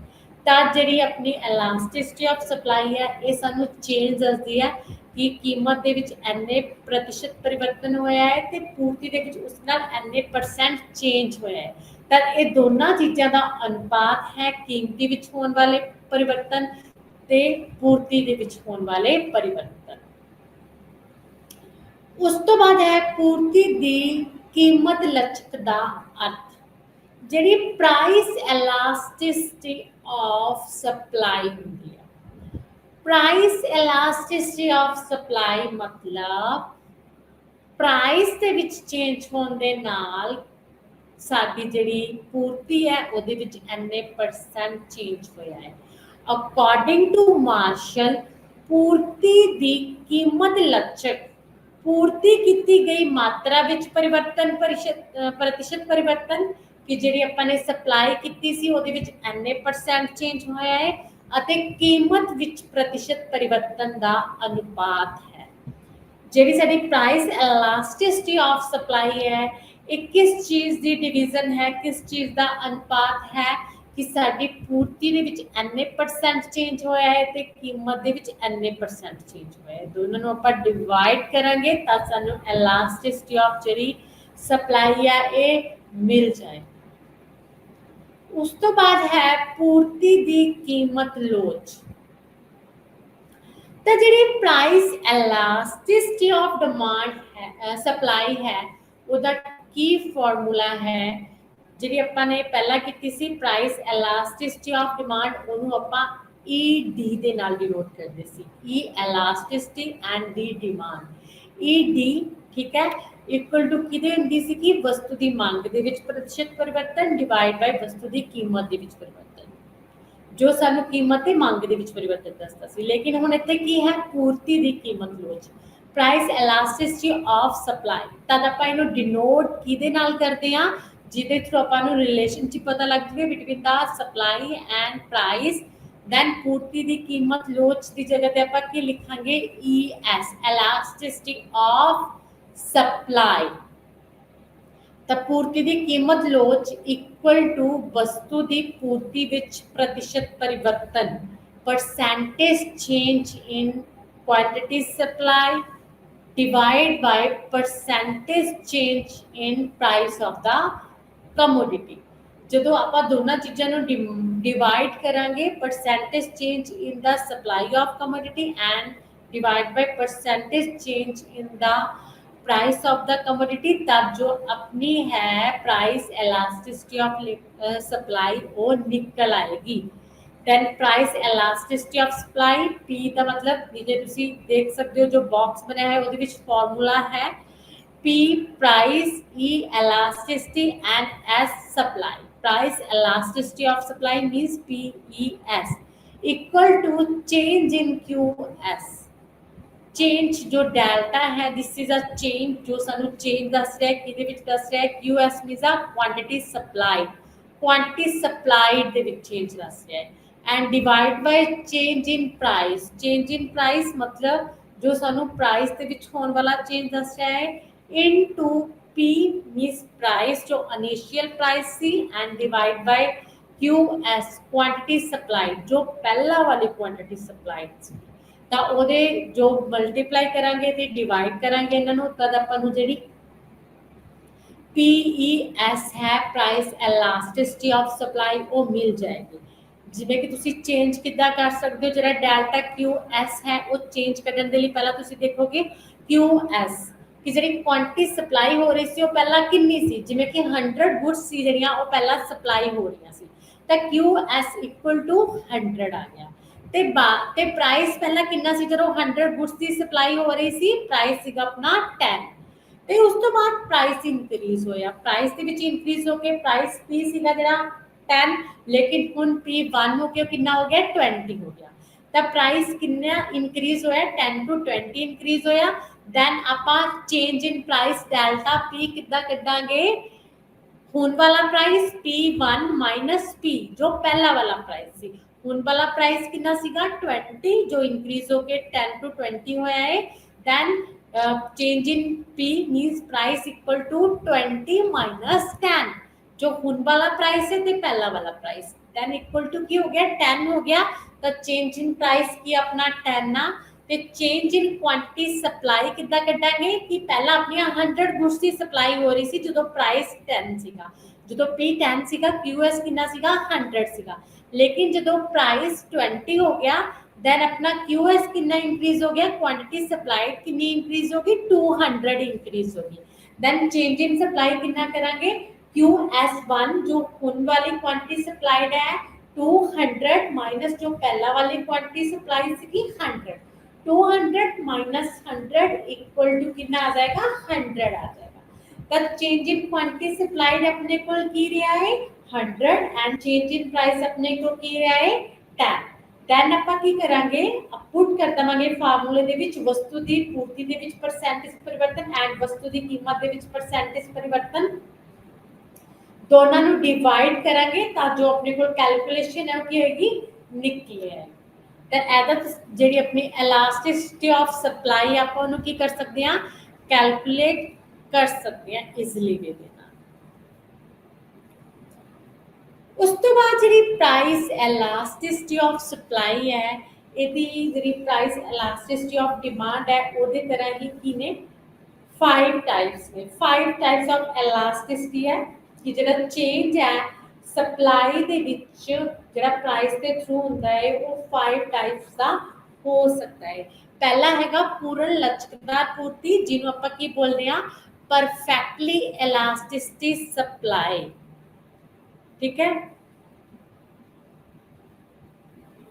ਪਰਫੈਕਟਲੀ ਇਲਾਸਟਿਕ ਸਪਲਾਈ, ठीक है, जिहदे विच आपां की देखते हैं this is the first type and second हैगी आ more than elasticity of supply and उस तो बाद है less than elasticity of supply and equal to elasticity of supply जिन्हें यूनिटरी इलास्टिसिटी ऑफ सप्लाई बोलते हैं। उस तो बाद perfectly inelastic supply, the first करते हैं सब तो पहला ਆਪਾਂ ਜਿਹਨੂੰ ਆਪਾਂ ਬੋਲਦੇ ਆ ਫਰਸਟ ਟਾਈਪ ਹੈ ਜੋ ਆਪਣੀ ਪੂਰਨ ਲਚਕਦਾਰ ਪੂਰਤੀ, perfectly elastic supply. Perfectly elastic supply ਪੂਰਨ ਲਚਕਦਾਰ ਪੂਰਤੀ, ਜਿਵੇਂ ਕਿ ਤੁਸੀਂ ਦੇਖ ਸਕਦੇ ਹੋ ਪੂਰਨ ਮੀਨਸ ਪੂਰੀ ਤਰ੍ਹਾਂ, ਲਚਕਦਾਰ ਮੀਨਸ ਫਲੋਸ਼ੀਲ ਸਪਲਾਈ, ਜਿਹਦੇ ਵਿੱਚ ਜਿਹੜੀ ਆਪਣੀ ਸਪਲਾਈ ਹੈ ਬਹੁਤ ਜ਼ਿਆਦਾ ਚੇਂਜ ਹੁੰਦੀ ਹੈ, ਇਨਫਿਨਿਟੀ ਤੱਕ ਚੇਂਜ ਹੁੰਦੀ ਹੈ, ਜਿਹਦਾ ਅੰਦਾਜ਼ਾ ਲਗਾਉਣਾ ਵੀ ਔਖਾ ਹੁੰਦਾ ਹੈ। मतलब प्राइस ਦੇ ਵਿੱਚ ਬਹੁਤ ਮਾਮੂਲੀ ਜਿਹਾ ਜਿਹੜਾ ਕਈ ਵਾਰ ਸਾਨੂੰ ਦਿਖਦਾ ਵੀ ਨਹੀਂ ਹੈਗਾ, ਪ੍ਰਾਈਸ ਦੇ ਵਿੱਚ ਬਿਲਕੁਲ ਮਾਮੂਲੀ ਜਿਹਾ ਚੇਂਜ ਹੋਣ ਦੇ ਨਾਲ ਜਦੋਂ ਜਿਹੜੀ ਆਪਣੀ ਸਪਲਾਈ ਹੈ ਬਹੁਤ ਜ਼ਿਆਦਾ ਇਨਕਰੀਜ਼ ਹੋ ਜਾਂਦੀ ਆ ਜਾਂ ਬਹੁਤ ਜ਼ਿਆਦਾ ਡਿਕਰੀਜ਼ ਹੋ ਜਾਂਦੀ ਹੈ, ਡਿਕਰੀਜ਼ ਹੋ ਕੇ 0 ਤੱਕ ਪਹੁੰਚ ਸਕਦੀ ਆ ਐਂਡ ਇਨਕਰੀਜ਼ ਹੋ ਕੇ ਇਨਫਿਨਿਟੀ ਤੱਕ ਪਹੁੰਚ ਸਕਦੀ ਆ, ਉਹਨੂੰ ਆਪਾਂ ਬੋਲਦੇ ਆ ਪੂਰਨ ਲਚਕਦਾਰ ਪੂਰਤੀ, ਜਿਹਦੇ ਵਿੱਚ ਕਹਿੰਦੇ ਥੋੜੇ ਜਿਹੇ ਪ੍ਰਾਈਸ ਦਾ ਪੂਰਤੀ ਤੇ ਬਹੁਤ ਜ਼ਿਆਦਾ ਇਫੈਕਟ ਪੈਂਦਾ ਹੈ। ਤਾਂ ਤੁਸੀਂ ਇਸ ਦੀ ਡਾਇਗਰਾਮ ਦੇਖ ਸਕਦੇ ਹੋ ਜਿਹਦੇ ਵਿੱਚ ਉਹ ਐਕਸ ਅਕਸ਼ ਤੇ ਵਸਤੂ ਦੀ ਪੂਰਤੀ, ਕੋਈ ਵੀ ਐਕਸ ਵਸਤੂ ਉਹਦੀ ਪੂਰਤੀ ਲਿਖੀ ਹੋਈ ਹੈ, ਸਪਲਾਈ ਆਫ ਗੁੱਡ ਲਿਖੀ ਹੋਈ ਹੈ, ਤੇ ਉਹ ਵਾਈ ਅਕਸ਼ ਤੇ ਪ੍ਰਾਈਸ ਆਫ ਗੁੱਡ ਐਕਸ ਲਿਖੀ ਹੋਈ ਹੈ, ਪ੍ਰਾਈਸ ਲਿਖੀ ਹੋਈ ਹੈ। ਤਾਂ ਤੁਸੀਂ ਦੇਖ ਸਕਦੇ ਹੋ ਓਪੀ ਪ੍ਰਾइस है ਤੇ पीएस अपनी सप्लाई कर्व है जो की शो कर रही है elasticity of supply equal to infinity, मतलब प्राइस ਦੇ ਵਿੱਚ ਥੋੜਾ ਜਿਹਾ ਚੇਂਜ ਹੋਣ ਦੇ ਨਾਲ ਸਪਲਾਈ ਦੇਖੋ ਰਾਈਟ ਸਾਈਡ ਐਰੋ ਬਣਿਆ ਹੈ ਬਹੁਤ ਜ਼ਿਆਦਾ ਇਨਕਰੀਜ਼ ਹੋ ਜਾਂਦੀ ਹੈ ਜਾਂ ਬਹੁਤ ਜ਼ਿਆਦਾ ਡਿਕਰੀਜ਼ ਹੋ ਜਾਂਦੀ ਹੈ। ਮੀਨਸ ਜਿਹੜੀ ਆਪਣੀ ਸਪਲਾਈ ਆ ਉਹਦੇ ਵਿੱਚ ਇਨਫਿਨਿਟੀ ਚੇਂਜ ਆਉਂਦਾ, ਅਨੰਤ ਚੇਂਜ ਆਉਂਦਾ, पूरी तरह जी अपनी पूर्ति है ये लोचिन होंगी है, बहुत ज़्यादा अफेक्ट होंगी है, थोड़ा जिहा प्राइस के चेंज होने दे नाल ज़्यादा बहुत ज़्यादा बढ़ जाएगी या फिर बहुत ज़्यादा की हो जाएगी घट जाएगी। दिस इज अ पूर्ण लचकदार पूर्ति। ते उस तो बाद ਵੱਧ लचकदार पूर्ति जिन्हें तुसी more than unitary elasticity of supply बोल सकते हो। मोर दैन यूनिटरी मीनस यूनिटरी तो ज़्यादा चेंज। ਤਾਂ ਇਹਦੇ ਵਿੱਚ ਤੁਸੀਂ ਦੇਖ ਸਕਦੇ ਹੋ ਕਿ ਜਦੋਂ ਆਪਣੀ ਕੀਮਤ ਦੇ ਵਿੱਚ ਥੋੜਾ ਜਿਹਾ ਇਨਕਰੀਜ਼ ਆਉਂਦਾ ਹੈ, ਜਿੰਨੇ ਪਰਸੈਂਟ ਆਪਣੀ ਕੀਮਤ ਇਨਕਰੀਜ਼ ਹੁੰਦੀ ਆ, ਪ੍ਰਾਈਸ ਇਨਕਰੀਜ਼ ਹੁੰਦੀ ਆ, ਸਪਲਾਈ ਦੇ ਵਿੱਚ ਇਸ ਦੇ ਨਾਲੋਂ ਬਹੁਤ ਜ਼ਿਆਦਾ ਕੀ ਹੋ ਜਾਂਦਾ ਇਨਕਰੀਜ਼ ਹੋ ਜਾਂਦਾ ਹੈ। ਮਤਲਬ ਪ੍ਰਾਈਸ ਦੇ ਵਿੱਚ ਪਰਸੈਂਟੇਜ ਚੇਂਜ ਜਿੰਨਾ ਹੁੰਦਾ ਹੈ ਉਹਦੇ ਨਾਲੋਂ ਸਪਲਾਈ ਦੇ ਵਿੱਚ ਪਰਸੈਂਟੇਜ ਚੇਂਜ ਜ਼ਿਆਦਾ ਹੁੰਦਾ ਹੈ। ਜਿਵੇਂ ਕਿ ਜੇਕਰ ਜਿਹੜੀ ਆਪਣੀ प्राइस है ये 5% इंक्रीज होएगा, लेकिन जी सप्लाई है ये प्राइस इंक्रीज होने के नाल उस तो दुगनी मीनस 10% इंक्रीज होगी। दैन की होया 10 डिवाइड बाय 5 इक्वल टू 2, ਤਾਂ ਕੀ ਆ ਗਿਆ ਆਪਣੀ ਜਿਹੜੀ elasticity of supply है ES की होया equal to S greater than 1 है then फिर this is a more than unitary elasticity of supply कि प्राइस ਦੇ ਵਿੱਚ ਚੇਂਜ ਹੋਣ ਦੇ ਨਾਲ ਪੂਰਤੀ ਦੇ ਵਿੱਚ ਬਹੁਤ ਜ਼ਿਆਦਾ ਇਨਕਰੀਜ਼ ਹੋਇਆ ਹੈ ਤੇ ਥੋੜੀ ਜੀ ਪ੍ਰਾਈਸ ਘਟਣ ਦੇ ਨਾਲ ਪੂਰਤੀ ਬਹੁਤ ਜ਼ਿਆਦਾ ਡਿਕਰੀਜ਼ ਹੋਈ ਹੈ this is a more than unitary elasticity of supply ਜਿਵੇਂ ਕਿ ਤੁਸੀਂ ਇਸ ਡਾਇਗਰਾਮ ਦੇ ਵਿੱਚ ਵੀ ਦੇਖ ਸਕਦੇ ਹੋ ਉਹ x ਅਕਸ਼ ਤੇ ਵਸਤੂ ਦੀ ਪੂਰਤੀ ਲਿੱਤੀ ਹੋਈ ਹੈ ਸਪਲਾਈ ਆਫ x ਗੁੱਡ ਲਿੱਤੀ ਹੋਈ ਹੈ ਤੇ ਉਹ y ਅਕਸ਼ ਤੇ ਕੀਮਤ ਲਿੱਤੀ ਹੋਈ ਹੈ ਪ੍ਰਾਈਸ ਆਫ x ਗੁੱਡ ਲਿੱਤੀ ਹੋਈ ਹੈ ਤੇ ਜਿਹੜੀ ਆਪਣੀ SS curve है this is a supply curve जो कि मोर इलास्टिक है more than unitary elasticity of supply है जो सानू शो कर रही है कि जो जेड़ा प्राइस सीगा ओ पी सीगा उदो जेड़ी अपनी डिमांड सीगी ओ क्यू सीगी जो एक्स जिथे लिखा तुसीं उत्थे क्यू ले सकते हो ओ क्यू सीगी लेकिन जो प्राइस थोड़ा जिहा इंक्रीज हो जाता है ओ पी तो इंक्रीज होके ओ पी डैश हो जाता है तो ਉਹਦੇ ਨਾਲ ਜਿਹੜੀ ਆਪਣੀ ਸਪਲਾਈ ਆ ਉਹ ਇਨਕਰੀਜ਼ ਹੋ ਕੇ OQ ਤੋਂ ਕਿੰਨੀ ਹੋ ਜਾਂਦੀ ਆ OQ 1 ਹੋ ਜਾਂਦੀ ਆ ਤਾਂ ਤੁਸੀਂ ਦੇਖ ਸਕਦੇ ਹੋ ਪ੍ਰਾਈਸ ਵਾਲੀ ਸਾਈਡ ਜੋ ਐਰੋ ਬਣਿਆ ਹੋਇਆ ਹੈ ਉਹਦੇ ਵਿੱਚ ਸਿਰਫ 5% ਚੇਂਜ ਹੈ 5% ਪ੍ਰਾਈਸ ਦੇ ਵਿੱਚ ਇਨਕਰੀਜ਼ ਹੈ ਮਤਲਬ ਥੋੜਾ ਇਨਕਰੀਜ਼ ਹੈ ਲੇਕਿਨ ਪ੍ਰਾਈਸ ਇਨਕਰੀਜ਼ ਹੋਣ ਦੇ ਨਾਲ ਜਿਹੜੀ ਸਾਡੀ सप्लाई है वो ज़्यादा इंक्रीज हो रही है डबल इंक्रीज हो रही है अगर 5% प्राइस इंक्रीज हो रहा लेकिन साडी जिहड़ी सप्लाई है प्रोड्यूसर्स के थ्रू 10% इंक्रीज हो रही है क्यों इंक्रीज हो रही है क्योंकि जिहड़े प्रोड्यूसर्स ने फर्म्स नूं पता है कि असी जदों डिमांड इंक्रीज हो रही है तब प्राइसिस इंक्रीज हो रहे हैं अगर असी सप्लाई इंक्रीज करांगे तो जिहड़े साडे ज़्यादा प्रोडक्ट्स ने मोर प्रोडक्ट्स ने असी सेल कर पावांगे ज़्यादा हाई प्राइसिस ते तां उन्हां दे थ्रू सानूं की होएगा प्रॉफिट ज़्यादा होएगा क्योंकि कॉस्ट पहला जिन्नी हुई है ਜਿਹੜਾ ਗੈਪ ਆ between the revenue and cost ਉਹ ਇਨਕਰੀਜ਼ ਹੋ ਰਿਹਾ ਪ੍ਰਾਈਸ ਇਨਕਰੀਜ਼ ਹੋਣ ਦੇ ਨਾਲ ਤਾਂ ਸਾਨੂੰ ਪ੍ਰੋਫਿਟ ਜ਼ਿਆਦਾ ਹੋਏਗਾ ਅਸੀਂ ਸਪਲਾਈ ਉਦਾਂ ਦੀ ਉਦਾਂ ਕੀ ਕਰਾਂਗੇ ਜ਼ਿਆਦਾ ਫਿਰ ਇਨਕਰੀਜ਼ ਕਰਾਂਗੇ ਲੇਕਿਨ ਕਿੰਨੀ ਇਨਕਰੀਜ਼ ਕਰਾਂਗੇ ਮੋਰ ਦੈਨ ਯੂਨਿਟਰੀ ਕਰਾਂਗੇ ਜਿੰਨਾ ਪ੍ਰਾਈਸ ਦੇ ਵਿੱਚ ਚੇਂਜ ਆ ਉਹਦੇ ਨਾਲੋਂ ਸਪਲਾਈ ਦੇ ਵਿੱਚ ਆਪਾਂ ਜ਼ਿਆਦਾ ਇਨਕਰੀਜ਼ ਕਰਾਂਗੇ ਤਾਂ this is a more than unitary elasticity of supply ਉਸ ਤੋਂ ਬਾਅਦ ਹੈ ਘੱਟ ਲਚਕਦਾਰ ਪੂਰਤੀ ਜਿਹਨੂੰ ਤੁਸੀਂ ਬੋਲ ਸਕਦੇ ਹੋ less than unitary elasticity of supply less than unitary ਦੇ ਵਿੱਚ ਕੀ ਹੋਏਗਾ ਜਿਹੜੀ elasticity of supply ਹੈ ਉਹ ਘੱਟ ਹੋਏਗੀ unitary ਤੋਂ ES less than ਕੀ ਹੋਏਗੀ 1 ਹੋਏਗੀ ਮਤਲਬ ਜਿੰਨਾ ਚੇਂਜ ਪ੍ਰਾਈਸ ਦੇ ਵਿੱਚ ਹੋ ਰਿਹਾ ਹੈ ਉਹਦੇ ਨਾਲੋਂ ਪੂਰਤੀ ਦੇ ਵਿੱਚ ਜੋ ਚੇਂਜ ਹੋਏਗਾ ਉਹ ਕੀ ਹੋਏਗਾ ਘੱਟ ਹੋਏਗਾ ਜੇ ਪ੍ਰਾਈਸ 10% ਇੰਕਰੀਜ਼ ਹੋ ਰਹੀ ਹੈ ਕਿਸੇ ਵੀ ਐਕਸ ਗੁੱਡ ਦੀ ਤਾਂ ਜਿਹੜੀ ਉਹਦੀ ਪੂਰਤੀ ਹੈ ਇੱਕ ਫਰਮ ਤੇ ਪ੍ਰੋਡਿਊਸਰ ਦੇ ਦੁਆਰਾ ਸਿਰਫ 5% ਹੀ ਇੰਕਰੀਜ਼ ਹੋਏਗੀ ਜਿੰਨਾ ਚੇਂਜ ਪ੍ਰਾਈਸ ਦੇ ਵਿੱਚ ਹੋ ਰਿਹਾ ਹੈ ਪੂਰਤੀ ਦੇ ਵਿੱਚ ਉਨਾ ਚੇਂਜ ਨਹੀਂ ਹੋ ਰਿਹਾ ਹੈ ਪੂਰਤੀ ਦੇ ਵਿੱਚ ਉਸ ਦੇ ਨਾਲੋਂ ਘੱਟ ਇੰਕਰੀਜ਼ ਹੋ ਰਿਹਾ ਹੈ this is a less than unitary elasticity of supply ਜਿਹਨੂੰ ਆਪਾਂ ਘੱਟ ਲਚਕਦਾਰ ਪੂਰਤੀ ਬੋਲਦੇ ਹਾਂ ਤੁਸੀਂ ਇਸ ਡਾਇਗਰਾਮ ਦੇ ਵਿੱਚ ਵੀ ਦੇਖ ਸਕਦੇ ਹੋ ਉਹ x ਅਕਸ਼ ਤੇ ਉਹੀ ਸਪਲਾਈ ਆਫ x ਗੁੱਡ ਲਿੱਤੀ ਹੋਈ ਹੈ ਤੇ ਉਹ y ਅਕਸ਼ ਤੇ ਪ੍ਰਾਈਸ ਆਫ x ਗੁੱਡ ਲਿੱਤੀ ਹੋਈ ਹੈ ਤੇ ਜਿਹੜੀ SS ਕਰਵ ਹੈ ਇਹ ਕੀ ਆਪਣੀ ਸਪਲਾਈ ਕਰਵ ਹੈ ਜੋ ਸਾਨੂੰ ਰਿਲੇਸ਼ਨਸ਼ਿਪ ਦੱਸ ਰਹੀ ਹੈ between the price and supply ਤੁਸੀਂ ਦੇਖ ਸਕਦੇ ਹੋ ਕਿ ਪਹਿਲਾਂ ਜਦੋਂ ਪ੍ਰਾਈਸ OP ਸੀਗਾ ਤਾਂ ਆਪਾਂ x ਗੁੱਡ ਦੀ ਜਦੋਂ ਪ੍ਰਾਈਸ OP ਸੀ ਤਾਂ x ਗੁੱਡ ਦੀ ਆਪਾਂ ਡਿਮਾਂਡ ਕਿੰਨੀ ਕਰਦੇ ਸੀਗੇ OQ ਕਰਦੇ ਸੀਗੇ ਲੇਕਿਨ ਜਦੋਂ ਪ੍ਰਾਈਸ OP ਤੋਂ ਇਨਕਰੀਜ਼ ਹੋ ਕੇ OP ਡੈਸ਼ ਹੋ ਜਾਂਦਾ ਤਾਂ ਉਹਦੇ ਨਾਲ ਸਪਲਾਈ ਵੀ OQ ਤੋਂ ਇਨਕਰੀਜ਼ ਹੋ ਕੇ ਕਿੰਨੀ ਹੋ ਜਾਂਦੀ ਆ OQ 1 ਹੋ ਜਾਂਦੀ ਆ ਲੇਕਿਨ ਤੁਸੀਂ डायग्राम ਦੇ ਵਿੱਚ ਦੇਖ ਸਕਦੇ ਹੋ ਕਿ ਜਿਹੜਾ ਆਪਣਾ ਪ੍ਰਾਈਸ ਦੇ ਵਿੱਚ ਚੇਂਜ ਆ ਉਹ ਜ਼ਿਆਦਾ ਹੈ ਮੰਨ ਲਓ ਕਿ ਇਹ 10% ਆ P2P ਡੈਸ਼ ਤੱਕ ਲੇਕਿਨ ਪ੍ਰਾਈਸ ਵਧਣ ਦੇ ਨਾਲ 10% ਆਪਣੀ ਪੂਰਤੀ ਜਿਹੜੀ ਉਹ ਉਨੀ ਇਨਕਰੀਜ਼ ਨਹੀਂ ਹੋਈ ਇਨਕਰੀਜ਼ ਤਾਂ ਹੋਈ ਹੈ ਲੇਕਿਨ ਕਿੰਨੇ ਪਰਸੈਂਟ ਹੋਈ ਹੈ ਓਨਲੀ 5% ਹੋਈ ਹੈ ਤਾਂ ਜਿਹੜਾ Q ਤੋਂ Q1 ਦਾ ਗੈਪ ਹੈ ਦਿਸ ਇਜ਼ ਅ 5% ਤੇ ਉਧਰ ਕੀ ਹੈ 10% ਤਾਂ ਆਪਾਂ ਲੈ ਸਕਦੇ ਹਾਂ ਕਿ 5 percentage change in quantity supply divide by percentage change in price, तद आप लिखांगे 5 divide by 10। 5 divide by 10 1 by 2 आ जाएगा, 0.5 आ जाएगा, ਜਿਹਦੇ ਥਰੂ ਅਸੀਂ ਦੇਖ ਸਕਦੇ ਕਿ ਜਿਹੜੀ ਸਾਡੀ ES ਹੈ PES price elasticity of supply की है less than की है 1 है, क्योंकि 0.5 आंसर आया है कि जो 10% इनकम प्राइस इंक्रीज हुई है तो ਉਹਦੇ ਨਾਲ सिर्फ 5% ही अपनी ਜਿਹੜੀ ਸਪਲਾਈ ਆ ਉਹ ਇਨਕਰੀਜ਼ ਹੋਈ ਹੈ। ਇਸ ਤਰ੍ਹਾਂ ਜੇਕਰ ਪ੍ਰਾਈਸ ਵੱਧ ਜਾਂਦੇ ਨੇ P ਤੋਂ P1 P ਘਟ ਜਾਂਦੇ ਨੇ P ਡੈਸ਼ ਤੋਂ P ਹੋ ਜਾਂਦੇ ਨੇ ਕਿ 10% ਸਾਡੇ ਪ੍ਰਾਈਸ ਘਟ ਗਏ ਤਾਂ ਸਪਲਾਈ ਉਨੀ ਨਹੀਂ ਘਟੇਗੀ, ਉਸ ਤੋਂ ਘਟ ਘਟੇਗੀ। ਤਾਂ ਕਿੰਨੀ ਘਟੇਗੀ? ਸਿਰਫ 5%। ਤਾਂ ਇਹ ਸੀਗਾ ਸਾਡਾ less than unitary elasticity of supply, ਘੱਟ ਲਚਕਦਾਰ। ਇਸ ਤੋਂ ਬਾਅਦ ਹੈ ਇਕਾਈ ਲਚਕਦਾਰ ਪੂਰਤੀ, ਜਿਹਨੂੰ ਆਪਾਂ ਕੀ ਬੋਲ ਦਿੰਦੇ ਆ ਯੂਨਿਟਰੀ ਇਲਾਸਟਿਸਿਟੀ ਆਫ ਸਪਲਾਈ।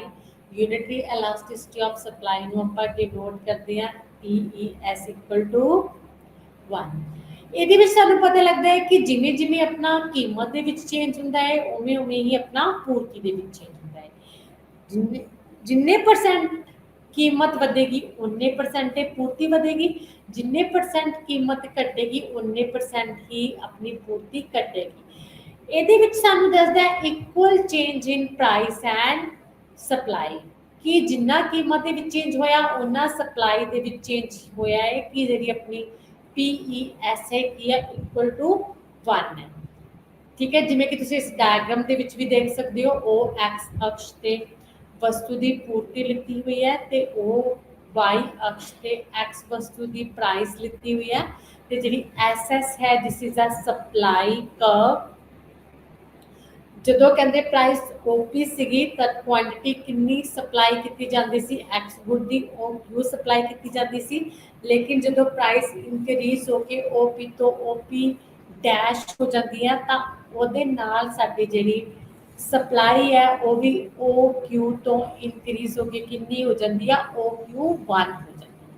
ਮਤਲਬ ਜਿਹੜਾ ਚੇਂਜ ਹੈ P ਤੋਂ P ਡੈਸ਼ ਤੇ ਜਿਹੜੀ ਕੁਆਂਟੀਟੀ ਦੇ ਵਿੱਚ ਚੇਂਜ ਹੈ Q ਤੋਂ Q ਡੈਸ਼, ਉਦੋਂ ਕਿੰਨੇ ਨੇ? ਦੋਨੇ ਸੇਮ ਨੇ। ਅਗਰ 5% ਜਿਹੜੀ ਆਪਣੀ ਪ੍ਰਾਈਸ ਹੈ ਇਨਕਰੀਜ਼ ਹੋਈ ਹੈ ਤਾਂ 5% ਹੀ ਸਪਲਾਈ ਇਨਕਰੀਜ਼ ਹੋਈ ਹੈ। ਅਗਰ 5% ਪ੍ਰਾਈਸ ਡਿਕਰੀਜ਼ ਹੋਈ ਹੈ ਤਾਂ 5% ਹੀ ਸਪਲਾਈ ਡਿਕਰੀਜ਼ ਹੋਈ ਆ। ਪ੍ਰਾਈਸ ਤੇ ਸਪਲਾਈ ਦੇ ਵਿੱਚ ਦੋਨਾਂ ਦੇ ਵਿੱਚ ਕੀ ਆ? ਇਕੁਅਲ ਚੇਂਜ ਆ। ਤਾਂ ਆਪਾਂ ਬੋਲਾਂਗੇ ਇਲਾਸਟਿਸਿਟੀ ਆਫ ਸਪਲਾਈ = ਯੂਨਿਟਰੀ, ਕਿ ਦੋਨਾਂ ਦੇ ਵਿੱਚ ਇਕੁਅਲ ਚੇਂਜ ਹੈ ਪ੍ਰਾਈਸ ਐਂਡ ਸਪਲਾਈ ਦੇ ਵਿੱਚ। ਉਸ ਤੋਂ ਬਾਅਦ ਹੈ ਪੂਰਨ ਬੇਲਚਕਦਾਰ ਪੂਰਤੀ। ਪੂਰਨ ਬੇਲਚਕਦਾਰ ਪੂਰਤੀ ਨੂੰ ਆਪਾਂ ਕੀ ਬੋਲਦੇ ਆ? Perfectly inelastic supply, perfectly inelastic price elasticity of supply। ਇਹਦੇ ਵਿੱਚ ਬੋਲਦੇ ਆ ਕਿ ਜਦੋਂ ਕੀਮਤ ਦੇ ਵਿੱਚ ਪਰਿਵਰਤਨ ਹੋਣ ਦੇ ਨਾਲ ਸਾਡੀ ਜਿਹੜੀ ਪੂਰਤੀ ਹੈ ਉਹਦੇ ਵਿੱਚ ਕੋਈ ਵੀ ਪਰਿਵਰਤਨ ਨਹੀਂ ਹੁੰਦਾ ਹੈ। ਕਿਸੇ ਵੀ ਵਸਤੂ, ਕਿਸੇ ਵੀ ਐਕਸ ਗੁੱਡ ਦੀ ਪ੍ਰਾਈਸ ਚਾਹੇ ਵਧੇ ਚਾਹੇ ਘਟੇ, ਲੇਕਿਨ ਸਾਡੀ ਜਿਹੜੀ ਪੂਰਤੀ ਹੈ ਉਹ ਸੇਮ ਰਹਿੰਦੀ ਹੈ। ਪੂਰਤੀ ਦੇ ਵਿੱਚ ਕਿਸੇ ਵੀ ਤਰ੍ਹਾਂ ਦਾ ਕੋਈ ਵੀ ਪਰਿਵਰਤਨ ਨਹੀਂ ਹੁੰਦਾ, ਦੈਟ ਪੂਰਨ ਬੇਰੁਜ਼ਗਾਰ ਪੂਰਤੀ ਹੁੰਦੀ ਹੈ। ਤੁਸੀਂ ਇਸ ਡਾਇਗਰਾਮਸ ਦੇ ਵਿੱਚ ਦੇਖ ਸਕਦੇ ਹੋ, ਉਹ ਐਕਸ ਅਕਸ਼ ਤੇ ਐਕਸ ਵਸਤੂ ਦੀ ਪੂਰਤੀ ਲਿੱਤੀ ਹੋਈ ਹੈ, ਉਹ ਵਾਈ ਅਕਸ਼ ਤੇ ਐਕਸ ਵਸਤੂ ਦੀ ਕੀਮਤ ਲਿੱਤੀ ਹੋਈ ਹੈ। ਸਭ ਤੋਂ ਪਹਿਲਾਂ ਜਿਹੜੀ ਐਸ ਕਰਵ ਹੈ, SS ਹੈ, this is a supply curve, ਜੋ ਕੀ ਹੈ वाई एक्स एक्सिस ਦੇ ਕੀ ਆ? ਪੈਰਲਲ ਹੈ। ਤੇ ਪਰਫੈਕਟਲੀ ਇਲਾਸਟਿਕ ਦੇ ਵਿੱਚ ਕੀ ਸੀਗੀ? ਐਕਸ ਐਕਸਿਸ ਦੇ ਪੈਰਲਲ ਸੀ। ਜਦੋਂ ਥੋੜੀ ਜਿਹੀ ਪ੍ਰਾਈਸ ਚੇਂਜ ਹੋਣ ਦੇ ਨਾਲ ਸਪਲਾਈ ਬਹੁਤ ਜ਼ਿਆਦਾ ਇਨਕਰੀਜ਼ ਤੇ ਡਿਕਰੀਜ਼ ਹੋ ਜਾਂਦੀ ਸੀ। ਇਹ ਕੀ ਆ? ਵਾਈ ਐਕਸ ਐਕਸਿਸ ਦੇ ਪੈਰਲਲ ਹੈ ਸਪਲਾਈ ਕਰਵ। ਸਭ ਤੋਂ ਪਹਿਲਾਂ ਜਦੋਂ ਪ੍ਰਾਈਸ OP ਸੀ ਤਦ ਆਪਾਂ OQ ਕੁਆਂਟੀਟੀ ਦੀ ਸਪਲਾਈ ਕਰਦੇ ਸੀਗੇ ਐਕਸ ਗੁੱਡ ਦੀ, ਠੀਕ ਹੈ। ਜਦੋਂ ਪ੍ਰਾਈਸ ਇਨਕਰੀਜ਼ ਹੋ ਕੇ OP ਤੋਂ OP ਡੈਸ਼ ਹੋ ਜਾਂਦੀ ਹੈ ਤਦ ਵੀ ਸਾਡੀ ਸਪਲਾਈ ਓਨੀ ਹੀ ਹੈ। ਪ੍ਰਾਈਸ ਵਧਣ ਦੇ ਨਾਲ ਜਿਹੜੀ ਪੂਰਤੀ ਹੈ ਉੱਤੇ ਕਿਸੇ ਵੀ ਤਰ੍ਹਾਂ ਦਾ ਪਰਿਵਰਤਨ ਨਹੀਂ ਹੁੰਦਾ, ਪੂਰਤੀ ਪਹਿਲਾਂ ਜਿੰਨੀ ਹੀ ਹੈ। ਜਦੋਂ ਪ੍ਰਾਈਸ ਘਟ ਜਾਂਦਾ ਹੈ OP ਤੋਂ ਘਟ ਕੇ OP ਡੈਸ਼ ਡੈਸ਼ ਹੋ ਜਾਂਦਾ ਹੈ ਤਾਂ ਉਹਦਾ ਵੀ ਜਿਹੜੀ ਸਾਡੀ ਕੁਆਂਟੀਟੀ ਹੈ, ਵਸਤੂ ਦੀ ਕੀਮਤ ਹੈ, ਉੱਤੇ ਕਿਸੇ ਵੀ ਤਰ੍ਹਾਂ ਦਾ ਕੋਈ ਵੀ ਪਰਿਵਰਤਨ ਨਹੀਂ ਪੈਂਦਾ ਹੈ। ਤਾਂ ਪੂਰਤੀ ਸਾਡੀ ਪਹਿਲਾਂ ਜਿੰਨੀ ਹੀ ਰਹਿੰਦੀ ਹੈ, ਕਿਉਂਕਿ ਇਹ y ਐਕਸਿਸ ਦੇ ਪੈਰਲਲ ਹੈ। ਜਦੋਂ ਪ੍ਰਾਈਸ 5 ਸੀਗਾ ਪਹਿਲਾਂ ਤਾਂ ਸਾਡੀ ਜਿਹੜੀ ਸਪਲਾਈ ਸੀਗੀ 100 ਸੀਗੀ, ਲੇਕਿਨ ਜਦੋਂ ਪ੍ਰਾਈਸ OP ਤੋਂ ਵੱਧ ਕੇ OP ਡੈਸ਼ ਹੋ ਜਾਂਦਾ 10 ਹੋ ਜਾਂਦਾ, ਤਦ ਵੀ ਸਾਡੀ ਜਿਹੜੀ ਸਪਲਾਈ ਹੈ ਉਹ 100 ਹੀ ਹੈ, ਨਾ ਤਾਂ ਇੰਕਰੀਜ਼ ਹੋਈ ਹੈ ਤੇ ਨਾ ਹੀ ਡਿਕਰੀਜ਼ ਹੋਈ ਹੈ। ਜਦੋਂ ਪ੍ਰਾइस घट जाता है अपना 2 रह जाता है, तब भी जी साडी सप्लाई है उन्नी ही है, ना ही घटी है ना ही वधी है। तब इत्थे कह सकते हैं कि जी साडी प्राइस एलास्टिसिटी ऑफ सप्लाई है, जिन्हों आप PES बोलते हो की है, इक्वल टू 0 है, मतलब no change in supply. Supply पूरी तरह बेलचकदार है, लचकदार मतलब इन इलास्टिक है, सप्लाई दे विच कोई भी चेंज नहीं हो रहा, ना तो इंक्रीज हो रही है ना डिक्रीज हो रही है, पहला जिन्नी ही है। प्राइस का पूर्ति ते कोई भी इफैक्ट नहीं पै रहा, जिन्ना प्राइस दे विच चेंज हो रहा तो उहदे नाल साडी सप्लाई दे विच कोई भी चेंज जदों नहीं होएगा तो उहनूं की बोलदे आपां, पूर्ण बेलचकदार पूर्ति। इस तो बाद देखो, this is a 5 types of price elasticity of supply जो अपने पढ़िया ने। इस तरह तुसी अपने जो भी है डायग्राम्स बना सकते हो, क्योंकि ये बहुत ज़्यादा कंसैप्ट क्लैरिटी है, वो एक्स एक्सिस से वो वाई एक्सिस से बिल्कुल सही तरीके नाल लिखिया होया है। ते तिन्नां दे विच इन्हां दी जो फॉर्मूला है, जिवें कि फर्स्ट डायग्राम दे विच की देख सकते हो तुसी, ES ग्रेटर दैन 1 है, जो कि दस रहा है कि ES is the elasticity of supply की है ग्रेटर दैन 1 है। ग्रेटर दैन 1 का मतलब की है कि जिन्ने परसेंट चेंज अपना प्राइस के विच हो रहा है उहदे नालों जिहड़ी सप्लाई है उहदे विच चेंज ज़्यादा हो रहा है। अगर प्राइस 5% बढ़ रहा है तब अपनी जिहड़ी सप्लाई और 10% की हो रही है, इंक्रीज हो रही है।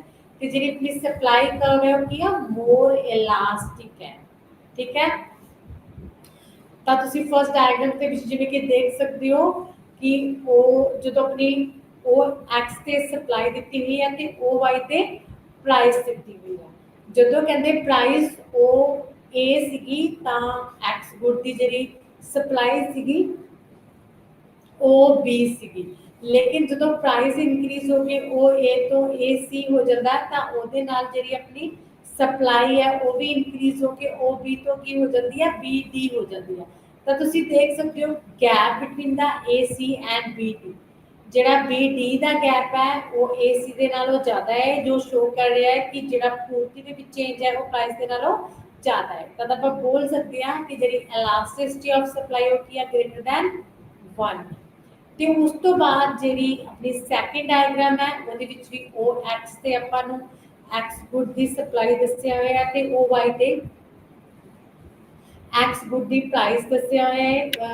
ते जिहड़ी अपनी S2 कर्व है वो की अपनी सप्लाई कर्व है, एक्स गुड की सप्लाई कर्व है, जो की शो कर रही है कि जो अपना जिहड़ा प्राइस सी ओ ए सीगा उदों सप्लाई कितनी सी ओ बी सीगी, लेकिन जो प्राइस वध के ओ ए तो ओ सी हो जाता तो उहदे नाल साडी जिहड़ी सप्लाई है वो भी बढ़ जाती है, ओ बी तो बढ़ के कितनी हो जाती है, बी डी हो जाती है। तो बट तुसीं इस दे विच देख सकते हो कि जिन्ना चेंज प्राइस दे विच है ए सी ओ किहदे इक्वल है, बी डी दे इक्वल है, दोनों दे विच इक्वल चेंज है, दैन इलास्टिसिटी ऑफ सप्लाई की है इक्वल टू 1 है।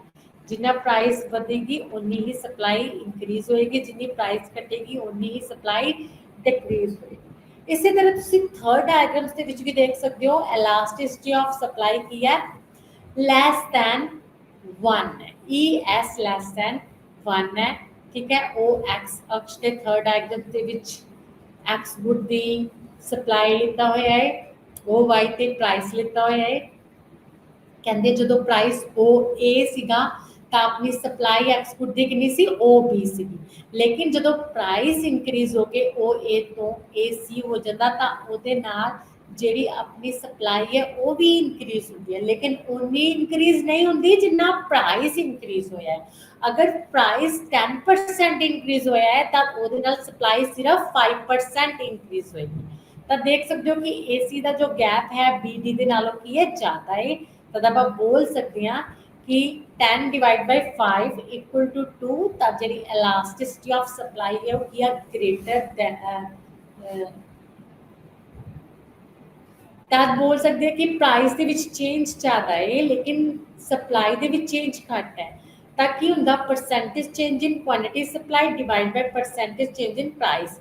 ਅਗਰ ਪ੍ਰਾਈਸ ਦੇ ਵਿੱਚ ਆਪਣਾ 10% ਚੇਂਜ ਆ ਤੇ ਆਪਣੀ ਸਪਲਾਈ ਦੇ ਵਿੱਚ ਓਨਲੀ 5%, ਤਾਂ 5 ਡਿਵਾਈਡ ਬਾਈ 10 ਤਾਂ ਕੀ ਆ ਗਿਆ 1/2 ਇਕੁਅਲ ਟੂ 0.5। ਮਤਲਬ ਕੀ ਆ 1 ਤੋਂ ਘੱਟ ਹੈ ਤਾਂ ਆਪਾਂ ਬੋਲ ਸਕਦੇ ਕਿ ਜਿਹੜੀ elasticity of supply ਉਹ ਕੀ ਹੈ, ਲੈਸ ਦੈਨ 1 ਹੈ। ਮਤਲਬ ਜਿੰਨਾ ਪ੍ਰਾਈਸ ਦੇ ਵਿੱਚ ਚੇਂਜ ਹੋ ਰਿਹਾ ਉਨੀ ਸਪਲਾਈ ਸਾਡੀ ਇਨਕਰੀਜ਼ ਡਿਕਰੀਜ਼ ਨਹੀਂ ਹੋ ਰਹੀ। ਤਾਂ ਤੁਸੀਂ ਫੋਰਥ ਡਾਇਗਰਾਮ ਤੁਸੀਂ ਉਸ ਤੋਂ ਬਾਅਦ ਦੇਖ ਸਕਦੇ ਹੋ ਜਿਹਦੇ ਵਿੱਚ ਸਾਨੂੰ elasticity of ਜਿਹੜੀ ਸਪਲਾਈ ਆ ਉਹ ਇਕੁਅਲ ਟੂ 0 ਦਿਖਾਈ ਹੋਈ ਹੈ। ਇਕੁਅਲ ਟੂ 0 ਦਾ ਮਤਲਬ ਹੈ ਕਿ ਪ੍ਰਾਈਸ ਚਾਹੇ ਇਨਕਰੀਜ਼ ਹੋਵੇ, ਪ੍ਰਾਈਸ ਚਾਹੇ ਡਿਕਰੀਜ਼ ਹੋਵੇ, ਲੇਕਿਨ ਜਿਹੜੀ ਸਾਡੀ ਸਪਲਾਈ ਹੈ ਉਹ ਪਹਿਲਾਂ ਜਿਵੇਂ ਹੀ ਰਹੇਗੀ। ਪ੍ਰਾਈਸ ਦਾ ਸਪਲਾਈ ਤੇ ਕੋਈ ਵੀ ਇਫੈਕਟ ਨਹੀਂ ਪੈਂਦਾ। ਜਿਵੇਂ ਕਿ ਤੁਸੀਂ ਦੇਖ ਸਕਦੇ ਹੋ ਫੋਰਥ ਡਾਇਗਰਾਮ ਦੇ ਵਿੱਚ ਉਹ ਐਕਸ ਅਕਸ਼ ਤੇ ਪ੍ਰਾਈਸ ਲਿੱਤੀ, ਸਪਲਾਈ ਆਫ ਐਕਸ ਗੁੱਡ ਲਿੱਤੀ ਹੋਈ ਹੈ ਤੇ ਉਹ ਵਾਈ ਅਕਸ਼ ਤੇ ਪ੍ਰਾਈਸ ਆਫ ਐਕਸ ਗੁੱਡ ਲਿੱਤੀ ਹੋਈ ਹੈ ਤੇ S4 ਸਾਨੂੰ ਕੀ ਸ਼ੋ ਕਰ ਰਿਹਾ, S4 ਸਾਨੂੰ ਸ਼ੋ ਕਰ ਰਿਹਾ ਸਪਲਾਈ ਆਫ ਐਕਸ ਗੁੱਡ। ਜਦੋਂ ਪ੍ਰਾਈਸ ਉਹ ਏ ਸੀਗਾ ਉਦੋਂ ਵੀ ਸਪਲਾਈ ਸਾਡੀ ਉਹ ਡੀ ਹੀ ਸੀਗੀ। ਜਦੋਂ ਪ੍ਰਾਈਸ ਇਨਕਰੀਜ਼ ਹੋ ਕੇ ਉਹ ਏ ਤੋਂ ਉਹ ਸੀ ਹੋ ਜਾਂਦਾ ਹੈ ਤਦ ਵੀ ਸਾਡੀ ਜਿਹੜੀ ਸਪਲਾਈ ਹੈ ਉਹ ਡੀ ਹੀ ਹੈ। ਸਪਲਾਈ ਦੇ ਵਿੱਚ ਕਿਸੇ ਵੀ ਤਰ੍ਹਾਂ ਦਾ ਕੋਈ ਵੀ ਚੇਂਜ ਨਹੀਂ ਹੋਇਆ ਹੈ। ਸਾਡੀ ਜਿਹੜੀ ਸਪਲਾਈ ਹੈ ਉਹ ਸਟੇਟ ਲਾਈਨ ਹੈ, ਵਾਈ ਐਕਸ ਐਕਸਿਸ ਦੇ ਪੈਰਲਲ ਆ। ਤਾਂ ਤੁਸੀਂ ਬੋਲ ਸਕਦੇ ਹੋ ਕਿ ਪ੍ਰਾਈਸ ਦਾ ਸਪਲਾਈ ਤੇ ਕੋਈ ਵੀ ਇਫੈਕਟ ਨਹੀਂ ਹੈਗਾ। elasticity ਆਫ ਸਪਲਾਈ ਕੀ ਹੈ, ਇਕੁਅਲ ਟੂ 0 ਹੈ। ਤਾਂ ਉਸ ਤੋਂ ਬਾਅਦ ਜਿਹੜੀ ਸਾਡੀ ਫਿਫਥ ਡਾਇਗਰਾਮ ਹੈ ਉਹਦੇ ਵਿੱਚ ਤੁਸੀਂ ਦੇਖ ਸਕਦੇ ਹੋ ਜਿਹਦੇ ਵਿੱਚ E S equal to infinity ਹੈ, elasticity ਆਫ ਸਪਲਾਈ, ਠੀਕ ਹੈ। ਤਾਂ ਇਹਦੇ ਵਿੱਚ ਸਾਨੂੰ ਕੀ ਦੱਸ ਰਹੀ ਹੈ ਕਿ ਪ੍ਰਾਈਸ ਚੇਂਜ ਚਾਹੇ ਥੋੜਾ ਜਿਹਾ ਹੋਵੇ, ਬੇਮਲੂਮ ਜਿਹਾ ਹੋਵੇ ਜਿਹੜਾ ਸਾਨੂੰ ਦਿਖੇ ਵੀ ਨਾ, ਲੇਕਿਨ ਉਹਦੇ ਨਾਲ ਜਿਹੜੀ ਸਾਡੀ ਸਪਲਾਈ ਆ ਬਹੁਤ ਜ਼ਿਆਦਾ ਇਫੈਕਟ ਹੋਏਗੀ, ਉਹ ਇਨਫਿਨਿਟੀ ਤੱਕ ਇਨਕਰੀਜ਼ ਹੋ ਜਾਏਗੀ।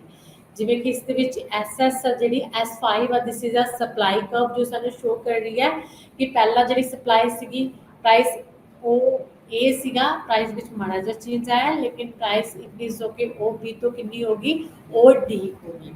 ਜਿਹੜੀ ਆਪਣੀ ਸਪਲਾਈ ਹੈ ਉਹਦੇ ਵਿੱਚ ਅਨੰਤ ਚੇਂਜ ਆਇਆ ਹੈ। This is a elasticity of supply equal to infinity। ਇਹ ਸੀਗੀਆਂ ਸਾਡੀਆਂ 5 elasticities of supply। This is the important questions. ਇਸੇ ਤਰ੍ਹਾਂ ਜਿਹੜਾ ਡਿਮਾਂਡ ਵਾਲਾ ਕੁਐਸਚਨ ਸੀਗਾ elasticity of demand, ਜਿਹਦੇ ਵਿੱਚ 5 ਟਾਈਪਸ ਸੀਗੇ elasticity of demand, ਉਹ ਵੀ ਜ਼ਿਆਦਾ ਇੰਪੋਰਟੈਂਟ ਹੈ। ਤੇ ਉਸ ਤੋਂ ਬਾਅਦ ਆਪਾਂ ਨੇ ਕੀਤਾ ਸੀਗਾ measurement of price elasticity of demand। ਉਸੇ ਤਰ੍ਹਾਂ ਆਪਾਂ ਜਿਹੜੀ ਆਪਣੀ ਸਪਲਾਈ ਹੈ ਉਹਦਾ ਵੀ ਮੇਜਰਮੈਂਟ ਕਰਾਂਗੇ ਕਿ ਜਿਹੜੀ ਸਪਲਾਈ ਹੈ ਆਪਾਂ ਉਹਨੂੰ ਕਿੱਦਾਂ ਮੇਜਰ ਕਰ ਸਕਦੇ ਹਾਂ ਕਿ ਜਿਹੜਾ ਸਪਲਾਈ ਦੇ ਵਿੱਚ ਚੇਂਜ ਹੈ ਉਹ ਕਿੰਨੇ ਪਰਸੈਂਟ ਹੋਇਆ ਹੈ। ਤਦ ਆਪਾਂ ਨੇ ਜੋ ਪਹਿਲਾਂ ਕੀਤਾ ਸੀਗਾ ਪ੍ਰਾਈਸ elasticity of demand, ਉਹਦੇ ਵਿੱਚ 5 ਟਾਈਪ ਸੀਗੀਆਂ। 5 ਟਾਈਪਸ ਕਿਹੜੀਆਂ ਸੀਗੀਆਂ, ਇੱਕ ਤਾਂ ਆਪਣਾ ਸੇਮ ਪਰਸੈਂਟੇਜ ਮੈਥਡ ਸੀਗਾ, ਇੱਕ ਆਪਣਾ ਪੁਆਇੰਟਡ ਮੈਥਡ ਸੀਗਾ, ਉਸ ਤੋਂ ਬਾਅਦ ਆਪਣਾ ਐਕਸਪੈਂਡੀਚਰ ਮੈਥਡ ਸੀਗਾ, ਐਂਡ ਉਸ ਤੋਂ ਬਾਅਦ ਸੀਗਾ ਰੈਵਨਿਊ ਮੈਥਡ, ਤੇ ਉਸ ਤੋਂ ਬਾਅਦ ਸੀਗਾ ਆਰਕ ਮੈਥਡ। ਉਹਦੇ ਵਿੱਚ ਸੀਗੇ ਜਿਹੜੀ 5 measurement ਸੀਗੇ of price elasticity of demand ਦੇ। ਇਸੇ ਤਰ੍ਹਾਂ ਸੇਮ ਜਿਹੜੇ ਇਹ measurements ਨੇ ਪ੍ਰਾਈਸ elasticity of supply, ਕਿ ਜਿਹੜੀ ਇਸ ਤੋਂ ਸਾਨੂੰ ਪਤਾ ਲੱਗਦਾ ਹੈ ਕਿ ਕੀਮਤ ਦੇ ਵਿੱਚ ਪਰਿਵਰਤਨ ਹੋਣ ਦੇ ਨਾਲ ਸਾਡੀ ਜਿਹੜੀ ਆਪਣੀ ਪੂਰਤੀ ਹੈ ਉਹਦੀ ਲਚ ਕਿੱਦਾਂ ਮਾਪ ਸਕਦੇ ਆਪਾਂ ਕਿ ਸਾਡੀ ਪੂਰਤੀ ਦੇ ਵਿੱਚ ਕਿੰਨੇ ਪਰਸੈਂਟ ਚੇਂਜ ਹੋਇਆ ਹੈ, ਕਿੰਨੇ ਪਰਸੈਂਟ ਇਨਕਰੀਜ਼ ਹੋਇਆ ਹੈ, ਕਿੰਨੇ ਪਰਸੈਂਟ ਡਿਕਰੀਜ਼ ਹੋਇਆ ਹੈ। ਜਿਹੜੀ ਲੋਚਸ਼ੀਲਤਾ ਹੈ elasticity of supply, ਉਹਦੀ ਲੋਚਸ਼ੀਲਤਾ ਨੂੰ elasticity ਨੂੰ ਆਪਾਂ ਜਿਹੜੀਆਂ 5 ਡਿਗਰੀਜ਼ ਨੇ ਉਹਨਾਂ ਦੇ ਥਰੂ ਕੈਲਕੂਲੇਟ ਕਰ ਸਕਦੇ ਹਾਂ, ਜਿਵੇਂ ਕਿ more than, equal to, unitary, less than, ਠੀਕ ਹੈ, ਇਨ ਇਲਾਸਟਿਕ। ਲੇਕਿਨ ਜਿਹੜੀ ਉਹ ਲਚਕ ਹੈ, ਕੀਮਤ ਲਚਕ ਨੂੰ ਮੇਜਰ ਕਰਨ ਦੀਆਂ ਵਿਧੀਆਂ ਕੀ ਨੇ ਕਿ ਕਿੰਨੇ ਪਰਸੈਂਟ ਪ੍ਰੋਪਰ ਚੇਂਜ ਹੋਇਆ ਹੈ, ਕਿੰਨੇ ਪਰਸੈਂਟ ਨਹੀਂ, ਕਿੱਦਾਂ ਮੇਜਰ ਕਰ ਸਕਦੇ ਹਾਂ। ਤਾਂ ਪ੍ਰਾਈਸ ਇਲਾਸਟਿਸਿਟੀ ਆਫ ਸਪਲਾਈ ਨੂੰ ਮੇਜਰ ਕਰਨ ਦੀਆਂ ਟੂ ਜਿਹੜੀਆਂ ਨੇ ਮੈਥਡਸ ਨੇ। ਫਰਸਟ ਇਜ਼ ਆ ਪਰਸੈਂਟੇਜ ਮੈਥਡਸ, ਜਿਹਨੂੰ ਪ੍ਰਤੀਸ਼ਤ ਜਾਂ ਅਨੁਪਾਤਕ ਵਿਧੀ ਕਹਿ ਦਿੰਦੇ ਆ। ਸੈਕਿੰਡ ਇਜ਼ ਆ ਜਮਾਇਤੀ ਜਾਂ ਬਿੰਦੂ ਵਿਧੀ, ਜਿਹਨੂੰ ਆਪਾਂ ਪੁਆਇੰਟ ਮੈਥਡ ਕਹਿ ਦਿੰਦੇ ਆ। ਇਹ ਟੂ ਮੈਥਡਸ ਨੇ ਜਿਹਦੇ ਥਰੂ ਆਪਾਂ ਜਿਹੜੀ ਆਪਣੀ ਪ੍ਰਾਈਸ ਇਲਾਸਟਿਸਿਟੀ ਆਫ ਸਪਲਾਈ ਉਹਨੂੰ ਕੀ ਕਰ ਸਕਦੇ, ਮੇਜਰ ਕਰ ਸਕਦੇ। ਤਾਂ ਆਪਾਂ ਫਰਸਟ ਮੈਥਡ ਕਰਦੇ ਹਾਂ ਸਭ ਤੋਂ ਪਹਿਲਾਂ, ਜਿਹਨੂੰ ਆਪਾਂ ਪ੍ਰਤੀਸ਼ਤ ਵਿਧੀ ਜਾਂ ਫਿਰ ਅਨੁਪਾਤਕ ਵਿਧੀ ਬੋਲਦੇ ਹਾਂ। ਤਾਂ ਇਹ ਕੀ ਹੁੰਦੀ ਹੈ, ਪਰਸੈਂਟੇਜ ਮੈਥਡ ਕੀ ਹੁੰਦਾ ਹੈ? ਕਹਿੰਦੇ ਇਸ ਵਿੱਚ ਪੂਰਤੀ ਵਿੱਚ ਹੋਣ ਵਾਲੇ ਪ੍ਰਤੀਸ਼ਤ ਪਰਿਵਰਤਨ ਨੂੰ ਕੀਮਤ ਵਿੱਚ ਹੋਣ ਵਾਲੇ ਪਰਿਵਰਤਨ ਨਾਲ ਭਾਗ ਕਰ ਦਿੱਤਾ ਜਾਂਦਾ ਹੈ। ਇਹ ਪਾਸ ਲਿਖਿਆ ਹੈ, ਨਾਟ ਅ ਪਾਸ, ਇੱਥੇ ਭਾਗ ਹੈ। ਕਹਿੰਦੇ ਜਦੋਂ ਆਪਾਂ ਪੂਰਤੀ ਵਿੱਚ ਹੋਣ ਵਾਲੇ ਪ੍ਰਤੀਸ਼ਤ ਪਰਿਵਰਤਨ ਅਤੇ ਕੀਮਤ ਵਿੱਚ ਹੋਣ ਵਾਲੇ ਪ੍ਰਤੀਸ਼ਤ ਪਰਿਵਰਤਨ ਦੋਨਾਂ ਨੂੰ ਭਾਗ ਕਰਦੇ ਹਾਂ ਤਾਂ ਜੋ ਸਾਡੇ ਕੋਲ ਆਨਸਰ ਆਉਂਦਾ ਹੈ, ਉਹਦੇ ਵਿੱਚ ਜੋ ਵੀ ਹੈ ਸਾਨੂੰ ਜੋ ਆਪਣੀ ਇਲਾਸਟਿਸਿਟੀ ਆਫ ਸਪਲਾਈ ਹੈ ਉਹਦਾ ਪਤਾ ਲੱਗ ਜਾਂਦਾ ਕਿ ਕਿੰਨੇ ਪਰਸੈਂਟ ਇਨਕਰੀਜ਼ ਔਰ ਡਿਕਰੀਜ਼ ਹੋਇਆ ਹੈ, ਕਿ ਇਲਾਸਟਿਸਿਟੀ ਆਫ ਸਪਲਾਈ ਕਿੰਨੇ ਪਰਸੈਂਟ ਹੈ ਜਦੋਂ ਆਪਾਂ ਦੋਨਾਂ ਦੇ ਵਿੱਚ ਚੇਂਜ ਨੂੰ ਕੀ ਕਰਾਂਗੇ, ਡਿਵਾਈਡ ਕਰਾਂਗੇ। ਤਾਂ ਪ੍ਰਾਈਸ ਇਲਾਸਟਿਸਿਟੀ ਆਫ ਸਪਲਾਈ ਦਾ ਜੋ ਵੀ ਫਾਰਮੂਲਾ ਹੈ, ਫਰਸਟ ਮੈਥਡ ਹੈ, ਆਪਾਂ ਕਿੱਦਾਂ ਮੇਜਰ ਕਰ ਸਕਦੇ, ਇਹਦੇ ਨਾਲ ਰਿਲੇਟਡ ਸਮਸ ਵੀ ਆ ਜਾਂਦੇ ਹੁੰਦੇ ਨੇ। ਤਾਂ ਫਰਸਟ ਇਜ਼ ਪੂਰਤੀ ਦੀ ਕੀਮਤ ਲੋਚ ਇਕੁਅਲ ਟੂ ਪੂਰਤੀ ਵਿੱਚ ਅਨੁਪਾਤਕ ਜਾਂ ਪ੍ਰਤੀਸ਼ਤ ਪਰਿਵਰਤਨ, ਜਿਹਦੇ ਵਿੱਚ ਆਪਾਂ ਬੋਲ ਸਕਦੇ ਹਾਂ percentage change in quantity supplied and divided by percentage change in price. ਜਾਂ ਇਸ ਨੂੰ ਆਪਾਂ ਹੋਰ ਐਕਸਪੈਂਡ ਕਰਕੇ ਲਿਖ ਸਕਦੇ ਹਾਂ, ਮਾਈਨਸ ਇਲਾਸਟਿਸਿਟੀ ਮਾਈਨਸ ਦੇ ਵਿੱਚ ਪੂਰਤੀ ਵਿੱਚ ਪਰਿਵਰਤਨ, ਕਿ ਪੂਰਤੀ ਦੇ ਵਿੱਚ ਪਰਿਵਰਤਨ ਐਨਾ ਆਇਆ ਜਿਹਦੇ ਵਿੱਚ ਆਪਾਂ ਨੇ ਚੇਂਜ ਇਨ ਸਪਲਾਈ ਕੀਤੀ ਸੀ, ਐਂਡ ਉਸ ਤੋਂ ਬਾਅਦ ਡਿਵਾਈਡ ਬਾਈ ਮੁੱਢਲੀ ਪੂਰਤੀ, ਜੋ ਪਹਿਲਾਂ ਵਾਲੀ ਪੂਰਤੀ ਹੈ ਸਾਡੀ ਐਨਏ ਸੀ, ਉਸ ਤੋਂ ਬਾਅਦ ਡਿਵਾਈਡ ਬਾਈ ਕੀਮਤ ਵਿੱਚ ਪਰਿਵਰਤਨ, ਕਿ ਜਿਹੜੀ ਸਾਡੀ ਪ੍ਰਾਈਸ ਹੈ ਉਹਦੇ ਵਿੱਚ ਪਰਸੈਂਟੇਜ ਚੇਂਜ ਐਨਾ ਆਇਆ ਹੈ, ਤੇ ਮੁੱਢਲੀ ਕੀਮਤ ਜੋ ਸਾਡੀ ਪਹਿਲਾਂ ਵਾਲੀ ਪ੍ਰਾਈਸ ਸੀਗੀ ਉਹ ਐਨਏ ਸੀ। ਤਾਂ PED price elasticity of supply equal to की हो जाएगा साडा minus delta S. Delta S की दस रही है सानू चेंज इन सप्लाई दस रही है, पहला वाली पूर्ति ते हुण वाली पूर्ति दा माइनस जो निकल के आएगा that this is the change in S, ते डिवाइड बाय एस जो पहला वाली पूर्ति सी वो वाली, divide by change in price पहला वाली ते हुण वाली पूर्ति दा माइनस, डिवाइड बाय पी तक की आ जाएगा PES price elasticity of supply equal to change in quantity supplied जो पहला वाला फार्मूला कितना सी, divide by change in P into PYQS। ये है अपना measurement of price elasticity of supply percentage method के थ्रू। एक एग्जांपल है तुसी ओदे राही भी इसनु कैलकुलेट कर सकते हो। फॉर एग्जांपल जिमें कि ਇਹਦੇ ਵਿੱਚ ਵਸਤੂ ਦੀ ਕੀਮਤ ਦਿੱਤੀ ਹੋਈ ਹੈ ਇਨ ਰੁਪੀਸ ਦੇ ਵਿੱਚ 3 ਐਂਡ 5, ਤੇ ਦੂਸਰੀ ਸਾਈਡ ਵਸਤੂ ਦੀ ਪੂਰਤੀ ਦਿੱਤੀ ਹੋਈ ਹੈ ਇਕਾਈਆਂ ਦੇ ਵਿੱਚ 10 ਐਂਡ 20। ਤਾਂ ਤੁਸੀਂ ਦੇਖ ਸਕਦੇ ਹੋ ਆਪਾਂ ਇਸ ਫਾਰਮੂਲੇ ਦੇ ਵਿੱਚ ਪੁੱਟ ਕਰਦੇ ਆ ਇਹਨਾਂ ਨੂੰ, ਤੁਸੀਂ ਇਹ ਸਮ ਇਸ ਵਾਲੇ ਸਮ ਇਸ ਦੇ ਨਾਲ ਦੇ ਕੱਢ ਵੀ ਸਕਦੇ ਹੋ, ਤੁਹਾਨੂੰ ਗੂਗਲ ਤੇ ਆਸਾਨੀ ਦੇ ਨਾਲ ਮਿਲ ਜਾਣਗੇ। ਤਾਂ ਦੇਖੋ ਫਰਸਟਲੀ ਕਹਿੰਦੇ ਜਦੋਂ ਵਸਤੂ ਦੀ ਕੀਮਤ 3 ਸੀਗੀ, 3 is a price means P कितनी अपनी 3 है, तद अपनी जी सप्लाई है कितनी सी, S कितनी सी अपनी 10 सी, जो प्राइस 3 सी सप्लाई 10 सी, then P is equal to 3 and S is equal to 10। उस तो बाद की होया प्राइस इंक्रीज हो गया, प्राइस इंक्रीज हो गया कितना हो गया P तो P1 हो गया, तब P1 is a new price of X good, वो कितना है 5 है, एंड उसके नाल प्राइस इंक्रीज होने दे नाल जिहड़ी साडी सप्लाई है वो भी की होगी इंक्रीज होगी। पहला अपनी supply S is equal to 10 सीगी, हुण S1 is a new supply कितनी है 20 है।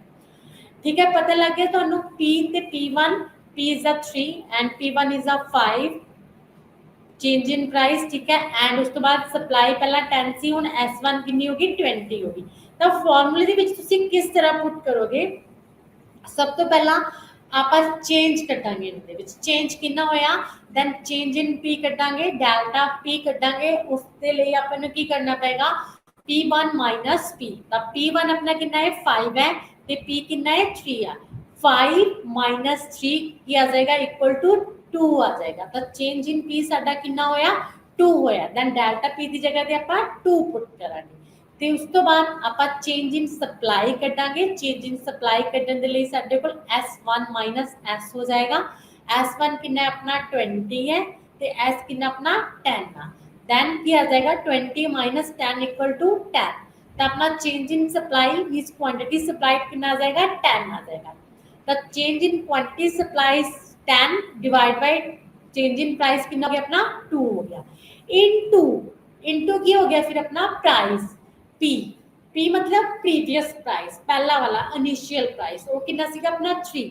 then P ਦੀ ਜਗ੍ਹਾ ਤੇ ਆਪਾਂ 3 ਪੁੱਟ ਕਰਾਂਗੇ ਉਸ ਤੋਂ ਬਾਅਦ QS ਮੀਨਸ ਸਪਲਾਈ ਜੋ ਪਹਿਲਾਂ ਵਾਲੀ ਆਪਣੀ ਸਪਲਾਈ ਸੀ ਉਹ ਕਿੰਨੀ ਸੀਗੀ 10 ਸੀਗੀ ਤਾਂ QS ਦੀ ਜਗ੍ਹਾ ਤੇ ਆਪਾਂ ਕੀ ਕਰਾਂਗੇ 10 ਪੁੱਟ ਕਰਾਂਗੇ ਤਾਂ ਦੇਖੋ ਇਸ ਫਾਰਮੂਲੇ ਦੇ ਵਿੱਚ ਡੈਲਟਾ QS ਮੀਨਸ ਜੋ ਆਪਣਾ ਕੁਆਂਟੀਟੀ ਸਪਲਾਈ ਦੇ ਵਿੱਚ 10 ਚੇਂਜ ਸੀਗਾ 10 ਡਿਵਾਈਡ ਬਾਈ 2 ਇਨਟੂ ਪ੍ਰਾਈਸ ਆਪਣਾ ਸੀਗਾ 2 ਤੇ ਕੁਆਂਟੀਟੀ ਆਪਣੀ ਪਹਿਲਾਂ ਸੀਗੀ 10 ਤਾਂ 10 डिवाइड बाय 2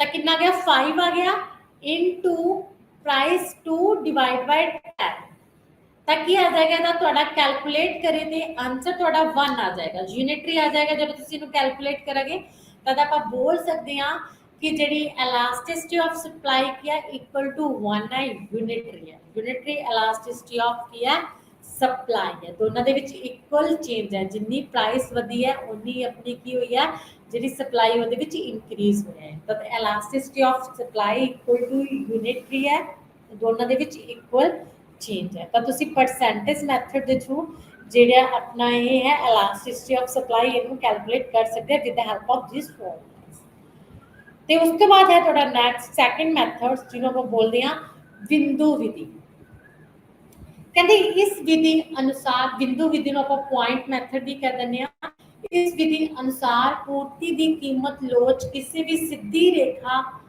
ਪੂਰਤੀ ਵਕਰ ਦੇ ਸ਼ੁਰੂਆਤੀ ਬਿੰਦੂ ਦੇ ਆਧਾਰ ਤੇ ਨਿਰਧਾਰਿਤ ਕੀਤੀ ਜਾਂਦੀ ਹੈ ਵੀ ਮਤਲਬ ਸਪਲਾਈ ਕਰਵ ਹੈ ਜਿਹੜਾ ਸਪਲਾਈ ਕਰਵ ਤੇ ਡਿਫਰੈਂਟ ਪੁਆਇੰਟਸ ਹੋਣਗੇ ਉਹਨਾਂ ਦੇ ਬੇਸ ਤੇ ਆਪਾਂ ਜਿਹੜਾ elasticity ਆ ਉਹਨੂੰ ਮੈਜ਼ਰ ਕਰ ਸਕਦੇ ਆ ਦੱਸ ਸਕਦੇ ਆ देखो ਇਹਦੇ ਵਿੱਚ ਵੀ 5 ਮੈਥਡਸ ਨੇ ਆਪਣੀ ਜੋ ਸਪਲਾਈ ਕਰਵ ਹੈ ਉਹਦੇ ਉੱਪਰ 5 ਪੁਆਇੰਟਸ ਹੋਣਗੇ ਠੀਕ ਹੈ 5 ਬਿੰਦੂ ਹੋਣਗੇ ਪੁਆਇੰਟ ਹੋਣਗੇ ਉਹ 5 ਪੁਆਇੰਟਸ ਤੇ ਆਪਾਂ ਕੀ ਕੈਲਕੂਲੇਟ ਕਰ ਸਕਦੇ ਹਾਂ 5 types elasticity of demand supply ਜਿਹੜੀ ਉਹਨੂੰ ਕੈਲਕੂਲੇਟ ਕਰ ਸਕਦੇ ਹਾਂ ਫਰਸਟਲੀ ES is indefined ਦਾ ਮਤਲਬ ਹੈ ਕਿ ਜਿਹੜੀ elasticity of supply ਹੈ ਉਹ indefined ਹੈ मतलब परफेक्टली elastic है परफेक्टली elastic का मतलब कि कीमत ਦੇ ਵਿੱਚ ਥੋੜਾ ਜਿਹਾ ਪਰਿਵਰਤਨ ਹੋਣ ਦੇ ਨਾਲ ਜਿਹੜੀ ਸਪਲਾਈ ਹੈ ਉਹ ਬਹੁਤ ਜ਼ਿਆਦਾ ਇਨਕਰੀਜ਼ ਅਨੰਤ ਇਨਕਰੀਜ਼ ਹੋ ਜਾਂਦੀ ਹੈ ਠੀਕ ਹੈ ਇਨਫਿਨਿਟੀ ਲੈਵਲ ਤੱਕ ਇਨਕਰੀਜ਼ ਹੋ ਜਾਂਦੀ ਹੈ ਉਸ ਤੋਂ ਬਾਅਦ ਸੈਕੰਡ ਹੈ elasticity of supply equal to 0 ਜਿਹਨੂੰ ਪਰਫੈਕਟਲੀ ਇਨਇਲਾਸਟਿਕ ਬੋਲਦੇ ਹਾਂ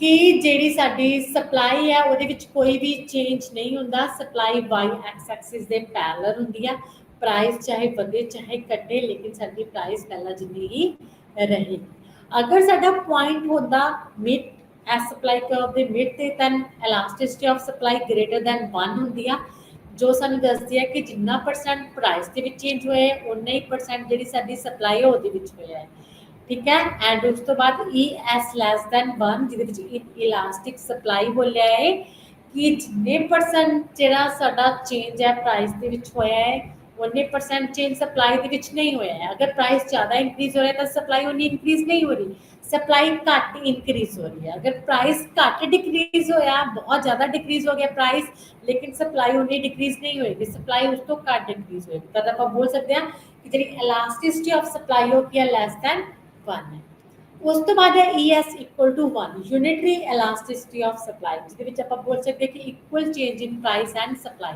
ਕਿ ਜਿੰਨੇ ਪਰਸੈਂਟ ਜਦ ਸਾਡੀ ਸਪਲਾਈ ਦੇ ਵਿੱਚ ਚੇਂਜ ਹੋਇਆ ਉਨੀ ਹੀ ਪਰਸੈਂਟ ਜਿਹੜੀ ਸਾਡੀ ਪ੍ਰਾਈਸ ਹੈ ਉਹ ਸਪਲਾਈ ਹੈ ਜਿਹੜੀ ਸਾਡੀ ਉਹਦੇ ਵਿੱਚ ਇਨਕਰੀਜ਼ ਹੋਇਆ ਹੈ ਤਾਂ ਇਹਨੂੰ ਬੋਲ ਸਕਦੇ ਆਪਾਂ ਯੂਨਿਟਰੀ elastic supply ਦਾ ਪੁਆਇੰਟਡ ਮੈਥਡ ਦੇ ਥਰੂ ਇਹ 5 ਪੁਆਇੰਟਸ ਹੋਣਗੇ ਸਪਲਾਈ ਕਰਵ ਤੇ ਜਿਹਦੇ ਥਰੂ ਆਪਾਂ ਇਹਨਾਂ ਨੂੰ ਕੈਲਕੂਲੇਟ ਕਰ ਸਕਦੇ ਹਾਂ ਤੇ ਇਹਦੇ ਵਿੱਚ ਤੁਸੀਂ ਦੇਖ ਸਕਦੇ ਹੋ डिफरेंट कर्व्स देख सकते हो पॉइंटेड मैथड ਦੇ ਵਿੱਚ ਤਦ ਆਪਾਂ ਦੇਖ ਸਕਦੇ ਜਿਹਦੇ ਥਰੂ ਆਪਾਂ ਕੈਲਕੂਲੇਟ ਕਰਾਂਗੇ ਇਹਦੇ ਥਰੂ ਸਾਨੂੰ elasticity of supply ਵੀ ਪਤਾ ਲੱਗਦਾ ਹੈ elasticity of supply means different different supply curves होंगे, कोई मोर इलास्टिक होएगी, कोई यूनिटरी इलास्टिक होएगी, कोई लेस दैन इलास्टिक होएगी, कोई इनफिनिटी होएगी, कोई जीरो होएगी।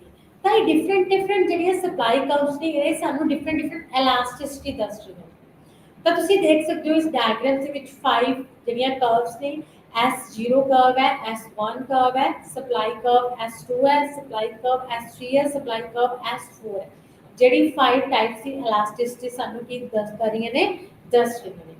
ਤਾਂ ਇਸ ਦੇ ਲੈਫਟ ਸਾਈਡ ਸਾਨੂੰ ਲਿਖਿਆ ਹੈ ਕਿ ਜਿਹੜੀ ਆਪਣੀ ਫਰਸਟਲੀ SO ਸਪਲਾਈ ਕਰਵ ਹੈ, ਇਹ ਕੀ ਹੈ, ਸਾਨੂੰ ਦੱਸ ਰਹੀ ਹੈ ਕਿ ਜਿਹੜੀ प्राइस इलास्टिसिटी ऑफ सप्लाई किया परफेक्टली इन इलास्टिक है, परफेक्टली इलास्टिक है, मतलब सप्लाई ਦੇ ਵਿੱਚ ਬਹੁਤ ਜ਼ਿਆਦਾ ਇੰਕਰੀਜ਼ ਤੇ ਡਿਕਰੀਜ਼ ਹੋ ਰਿਹਾ ਹੈ। S0 ਕਰਵ ਸਾਨੂੰ ਸਪਲਾਈ ਕਰਵਸ ਦੇ ਅਨੰਤ ਚੇਂਜਸ ਦੇ ਬਾਰੇ ਦੱਸ ਰਿਹਾ ਹੈ ਕਿ ਸਪਲਾਈ ਦੇ ਵਿੱਚ ਅਨੰਤ ਚੇਂਜਸ ਹੋ ਰਹੇ ਨੇ, ਪ੍ਰਾਈਸ ਦੇ ਵਿੱਚ ਥੋੜਾ ਜਿਹਾ ਚੇਂਜ ਹੋਣ ਦੇ ਨਾਲ। ਸਪਲਾਈ ਕਰਵ ਜਿਹੜੀ S0 ਹੈ ਕਿ ਆ ਐਕਸ ਐਕਸਿਸ ਦੇ ਪੈਰਲਲ ਹੈ। ਤੇ ਜਿਹੜੀ ਸਪਲਾਈ ਕਰਵ S1 ਹੈ, S1 ਸਪਲਾਈ ਕਰਵ ਹੈ ਜਿਹੜੀ ਉਹ ਸਾਨੂੰ ਕੀ ਦੱਸ ਰਹੀ ਹੈ, S1 ਸਪਲਾਈ ਕਰਵਸ ਜਿਹੜੀ ਪ੍ਰਾਈਸ ਇਲਾਸਟਿਸਿਟੀ ਆਫ ਸਪਲਾਈ ਹੋ ਗਿਆ ਗ੍ਰੇਟਰ ਦੈਨ 1 ਹੈ। S1 ਕਰਵ ਹੈ ਜਿਹੜੀ ਉਹ S2 ਤੇ S3 ਦੋਨਾਂ ਕਰਵਸ ਦੇ ਨਾਲ ਹੋ ਗਿਆ ਮੋਰ ਇਲਾਸਟਿਕ ਹੈ। ਮੋਰ ਇਲਾਸਟਿਕ ਹੈ, ਮੋਰ ਦੈਨ ਯੂਨਿਟਰੀ ਇਲਾਸਟਿਕ ਹੈ।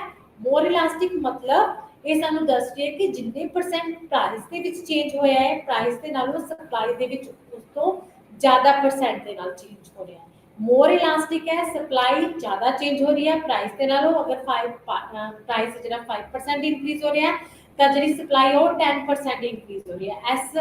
जी S1 कर्व है सानू ये शो कर रही है। तो इस तो बाद जी S2 कर्व है वो S1 कर्व तो लैस इलास्टिक है, यूनिटरी इलास्टिक है। S2 कर्व यूनिटरी इलास्टिक मतलब equal change in price and supply. S2 ਸਾਨੂੰ ਦੱਸ ਰਹੀ ਹੈ ਕਿ ਜਿੰਨੇ ਪਰਸੈਂਟ ਜਿਹੜਾ ਸਾਡਾ ਚੇਂਜ ਪ੍ਰਾਈਸ ਦੇ ਵਿੱਚ ਹੋਇਆ ਹੈ ਸੇਮ ਉਹਨੇ ਪਰਸੈਂਟ ਦੀ ਜਿਹੜੀ ਸਾਡੀ ਸਪਲਾਈ ਹੈ ਉਹ ਇਨਕਰੀਜ਼ ਤੇ ਡਿਕਰੀਜ਼ ਹੋ ਰਹੀ ਹੈ ਪ੍ਰਾਈਸ ਦੇ ਨਾਲ ਹੀ, ਦੋਨਾਂ ਦੇ ਵਿੱਚ ਇਕੁਅਲ ਚੇਂਜ ਹੈ। ਤਾਂ ਜਿਹੜੀ ਸਾਡੀ PES ਹੈ S2 ਕਰਵ ਤੇ ਕੀ ਹੋਏਗੀ, ਇਕੁਅਲ ਟੂ 1 ਹੋਏਗੀ, ਪ੍ਰਾਈਸ ਇਲਾਸਟਿਸਿਟੀ ਆਫ ਸਪਲਾਈ ਯੂਨਿਟਰੀ ਹੋਏਗੀ।